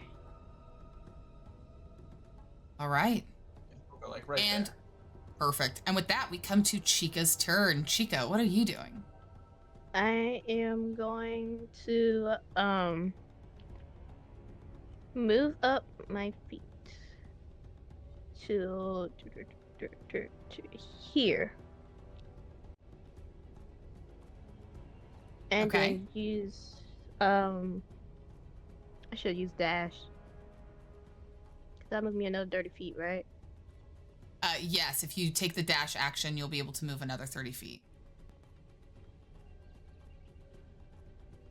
Can I attack this thing? Not with you No. when you dash. No, you'll I'ma use your go. action. I'm gonna go here. Okay. Anyway, yeah. And then that's it. For my All turn. right. Perfect. At the end of your turn, Chica, I don't think the Venus flyrat knows, or maybe even if he is aware of you, it is not paying attention to you as it recoils from the burns. It leaps out of the leafy cover of the radishes and begins to run across the table towards Mew. Honestly, that's fair.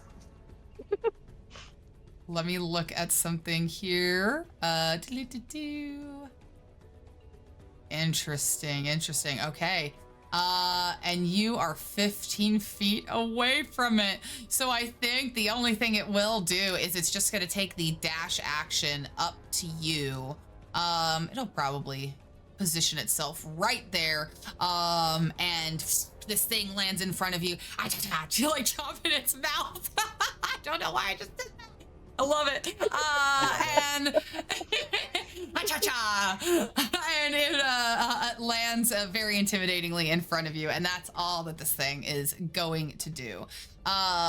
With that action, Shiori, you're up. What would you like to do? Cha-cha-cha. Okay. Let's see. I will. Let me look at the range on something. Okay. I will call out to Mew and I'll say, do you want another shot at it, or do you want some help? Yeah, no, help would be good. Okay. And this may not work, I guess, depending. Cheyenne, I don't know how you want to scale the spells since we're little. Do you think just in our smaller scale that bubble lift would work on it, because it works on an object like for I that's believe 500 pounds or less. Everything is relative to the current size right now. So Okay. I do think that you would be able to conjure a bubble that could still hold that weight, but what is the size of the bubble lift spell? Can it take a large creature, like a large beast? You know what? As I'm reading this, it can blow a bubble around any object. It does not say it can do a creature, actually. Look at us. Oh. But you know what? So, We roll with those sorry. punches. Hey, you know what? We roll with those punches, and I thought it was really cute of how we moved Chica around. So, for those purposes, it absolutely worked. But we realize as you consult the book, Shiori, your spell book, yes, when it comes to beasts and creatures and enemies in battle, it will not take that effect. Okay. Cool. Okay. I had a lot of objects on me. I think then I will... Shoot. What do I do? I don't know if I can do very much, but I think Shiori will just kind of move in between these two little pots and just cast a jolt on this thing. Okay, fantastic. A little Palpatine action. Oh my god, crit! Oh my gosh! Oh my Oh god! Ha-cha-cha! Let's Go ahead and go. roll crit damage. Fantastic. Wow. Look Is at that just that. one? Would it be 2d8? So I do the 1d8 Perkins plus crit. I do Perkin crits house Gotcha. rules. So we take the maximum of the damage and then we roll for it. So Wow, this always is so crazy when I see this, and I see this a lot. Imogen, or not Imogen, damn it. Who's that? Who is that? that? Miu was able to take this thing down with to a bloodied state with the fire. This electric jolt of just all this energy is going to do the exact amount of damage we need to do to bring this thing. 14 points is all it has left. So, Shiori, tell me, how do you imagine doing this? Wow. I think Shiori takes like a small piece of folding paper and kind of uses that as the like impetus for the spell. And I think Shiori almost imagines like a paper cut kind of feeling like a jolt. And so it's like just a tiny little piece of paper that like goes and like shocks this creature with lightning. I love it. And with that, you guys, the Venus flyrat. I yell from falls the over. bottom. Don't worry, guys. I'm on my way. Keep them up there for me. I'm on my way.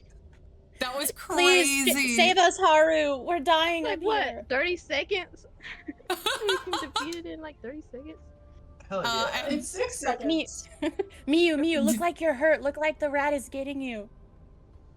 Haru needs a win. They need a win really bad. Okay, I keep running over to the potion. Yeah, absolutely. While Chica, you do that important work. Oh, sorry, go ahead. No, please, go ahead.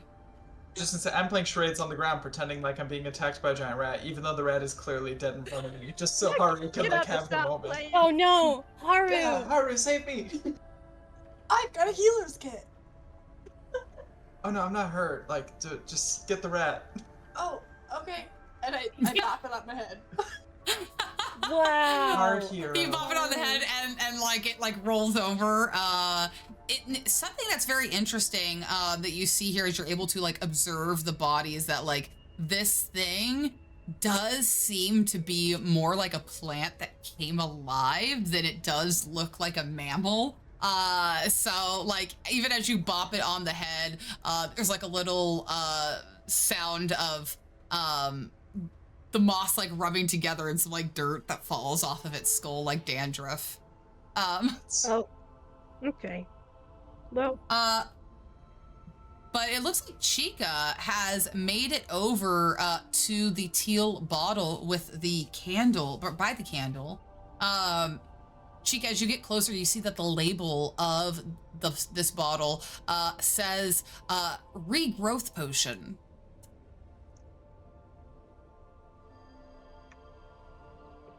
Did you find it over there? yeah. Sorry, I'm choking. You're Oh, all no. good. Yeah, I found it. I found the potion. Chica, As you don't all- worry. We're coming.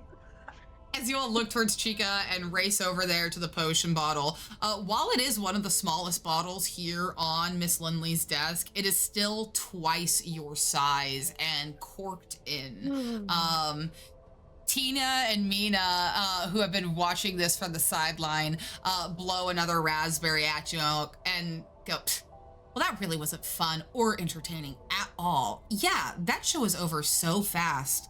Enjoy your potion, I guess. And they fly away up to that bookcase where they land between the shelves and they move in between pieces of loose paper there. How do you guys proceed to try and drink from this gigantic bottle? Maybe I could try to use my bubble again and see if we could just gently like tip it or something. Yeah, that's what I was saying. Something to tip it, or if we can all push it over or something. The Or perhaps we potion can is- Go for it, Doji. perhaps we can unscrew it and just dip someone in by their feet. That sounds really safe. Who wants to go swimming? Me, What's me. What's the other potion by it? The other potions are full of strange and mysterious liquids. They all do seem to be magical, but their effects would be unknown to you unless you spent some time trying to identify and read all the labels or experimenting with what they do. And perhaps that would have been the scenario of what you would have found yourself in up on this table had Doji not have such a charismatic demeanor with cats and had earned Emerson's trust. Oh yeah, we skipped that. Let's see. We Do you could think try we could tipping tip it. it? Yeah, that was kind of my thought. Here, I can help, and I'll maybe go up there to see if I can help push it over to like try to tip it or see how heavy it is. And then I'll hold the other side of it so it's slowly lowered down. You don't want it like fall and break. Fantastic. The two of you working together are able to tip the bottle over very carefully onto its side, giving yourselves a nice, easy, way to uncork the bottle. The liquid does lay horizontally now in the bottle, of course, and kind of runs towards that the bottleneck. So you do imagine you might spill some as you open up the cork, but probably not too much. Okay. And Ideas then of you how just to not make a mess, or do we just pull it? slowly pull it. There's not a way to kind of wait. How full is it? It's probably about 3/4 full. So you know, there will be a decent amount of it that rushes out comparatively to you all here on the table. But looking at all these splotches and stains and other wet puddles of mysterious liquid that are on this desk, it probably wouldn't be that much by way of disaster. Okay. Because I was gonna say someone slightly hold it upwards, slightly tilt it, pop it off, and that way none of it spills out. Then we slowly lower it back down. That way it will balance itself out and none of it will spill out. But we can just still open it up. I think in this moment, however, Shiori would have perhaps a passive revelation, being very attuned with magic and, at least learning various arcane arts. If this thing is one of those topical magical regents and it takes effect immediately, there could be a implied disaster of you all returning to size by staying on the table. Oh, yeah. Are any of us able to drag the bottle? How heavy would it be to move? Because I'm assuming pretty big. Yeah, So, I think a couple of us hold it. Or Shiori, if this is an object, would your bubble be able to bring it down? Oh yeah. I think so. I think my bubble, as long as this bottle weighs less than 500 pounds, it can pick it up and we could float it down to the ground. it definitely would weigh less than 500 pounds in real life. To you all, it's probably the relative of 300 pounds, so the bubble of spell will still work. Okay. Use your bubble. All right. You guys ready? Mm-hmm. Let's do it. And Shuri will kind of flick her hands out again and encase this vial in a big bubble. I love it.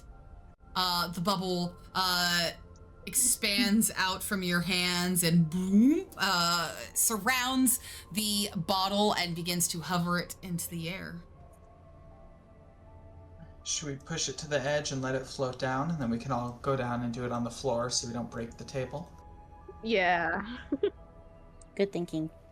That seems smart. All right. You push the bubble off the side of the table, and as it gently drifts down, it hits the carpet at the bottom of the table and kind of does a boom, like a bounce, and kind of just begins to rise back up into the air a little bit, and then hovers probably about that relative 5 feet off the ground to you, and it just sort of like rolls there across the carpet. The rest of you make your way back to the grappling hook. Go ahead and make your descent. Each of you make a athletics or acrobatics check one last time. I'm gonna lower the DC to 5 on this, but it's still dangerous to descend. Is it still with advantage with like the It is grappling still hook with here? it is still with advantage.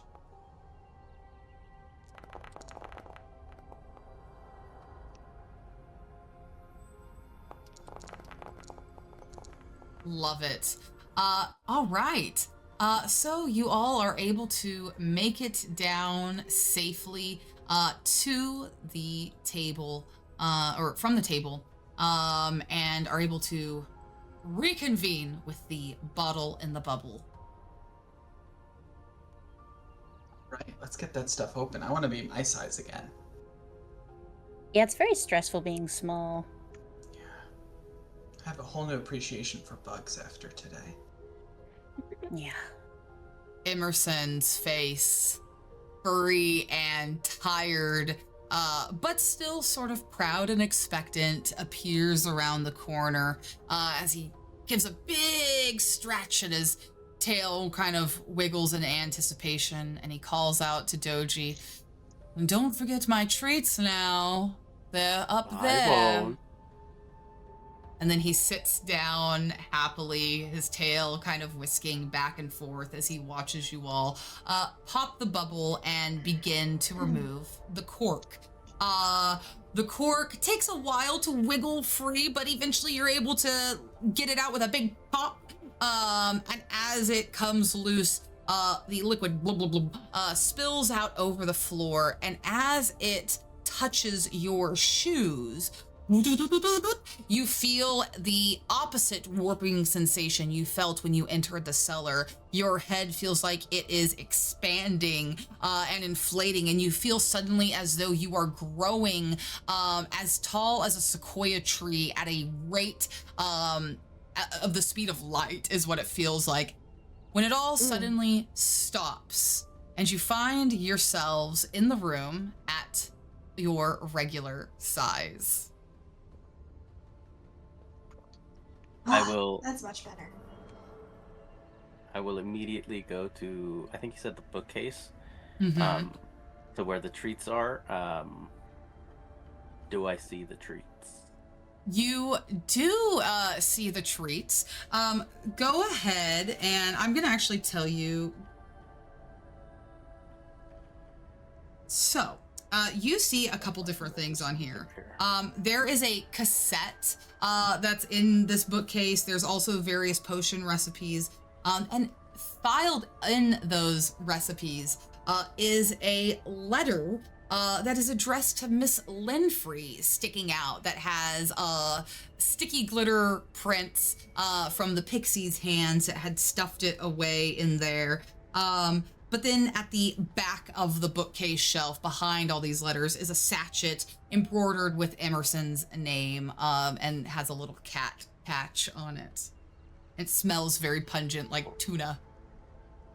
I grab the letter. I probably shake some of the dust off of it. But when I'm grabbing the treats, is there anything, like any little note around, or any like a little piece of paper that says how many treats Emerson should be able to get? No, there wouldn't be anything like that, because Miss Lindley wouldn't be expecting a cat sitter. Got it. All right. In that case, I'll stash the letter, head to Emerson, and just put the satchel next to him and just open it up and just like, it's all yours. His tail whips back and forth very happily, and he looks up at you quite lovingly and says, and begins to eat the cat treats that you have set before him. We can't understand him no more? Doesn't seem so. He sounds now like a regular cat. I I brought give the him, letter. I give him the scritches while you discuss this. Okay, I pick up the bottle that we used, put the cap back on it, and place it back onto the table. Fantastic.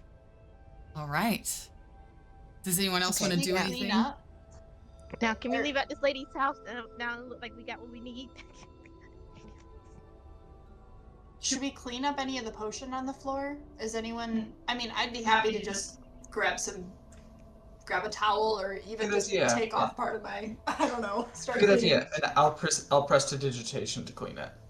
Fantastic. As you begin to clean up, and Miu, you prestidigitate some cleanliness. You notice that Tabitha Turnip had jumped out of her potted plant and was like coming over with a dirty rag, still covered in the ink stains, to clean it up, at like just to do her duty.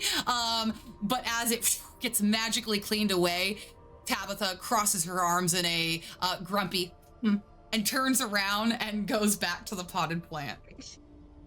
Okay. So thank All right.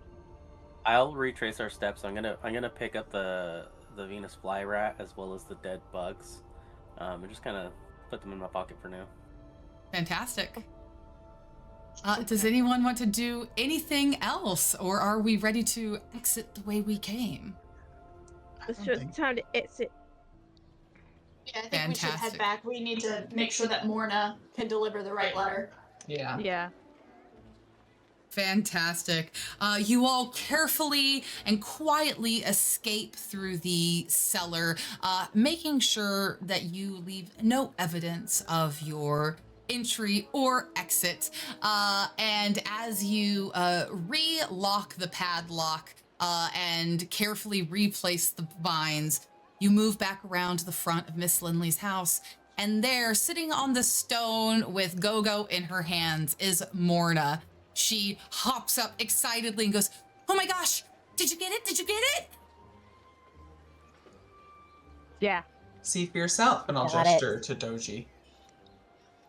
I will take the letter, and I will hand it to her, and I'll take. I will just bow at her, and I will take a couple steps back and let the party kind of get in the front. And while they kind of talk to her, I just want to quickly just dig up 3 tiny little holes and bury the 2 bugs and the rat. I'll help. Fantastic. I'll help as well. Morna very excitedly takes the letter from you, Doji. Can't believe it. And she gives you a hug quickly before you pull away. Go-Go, her little spirit companion, boops and bops excitedly, and she goes, "Wow, I really appreciate it. Now I'm gonna be able to always be able to publish my newspaper, and you know what? The first one of my new edition is gonna be all about you guys. Thank you so much. I really appreciate it." You're welcome. No problem. If you need fun facts about us, just let me know. I'll give you all of them. Yeah, She's got you fun know facts what? about all of us. In fact, I have time for an interview right now. Say, hey, what are you doing? And she wanders over to Doji as Haru assists with the little bug funeral. And there we find a cute and simple moment of life returning to normal in Okiri Village. This small adventure for the day coming to an end, and new friendships being built over these moments. And Morna is very happy to accompany and assist in these this little bug gathering. And how does everyone else conclude their day? Let's go ahead and take a moment for a little epilogue before we end our adventure. I'm assuming around now is when the sun is setting, because I know that Miss Lindley was supposed to be getting home around sunset. So I just, I'm helping Doji finish with the digging the graves for them. And then I just put my hand around Doji's shoulder or something like that, and I look up at the sunset with their friends. Fantastic. What about everyone else? Um, If Morna's still around, I think I'm just excitedly talking to Morna about like, okay, so for the future, my favorite color is purple. Favorite food, fried rice. I really Ooh. oh wait, favorite activity. Oh, favorite activity, walks with friends. And I'm just like rattling off random facts that she probably doesn't need, but I'm just gonna share in case she uses them. I love it. Yeah, she's writing everything down super excitedly. My favorite color is purple too. And she keeps writing along. What about Shiori? I think Shiori is maybe looking down at that little bug spike that perhaps scaled up with her, maybe. No, it did And not. it It's doesn't. it's Okay. very, very tiny now in your hand. It looks probably like Okay. a goat head. Okay.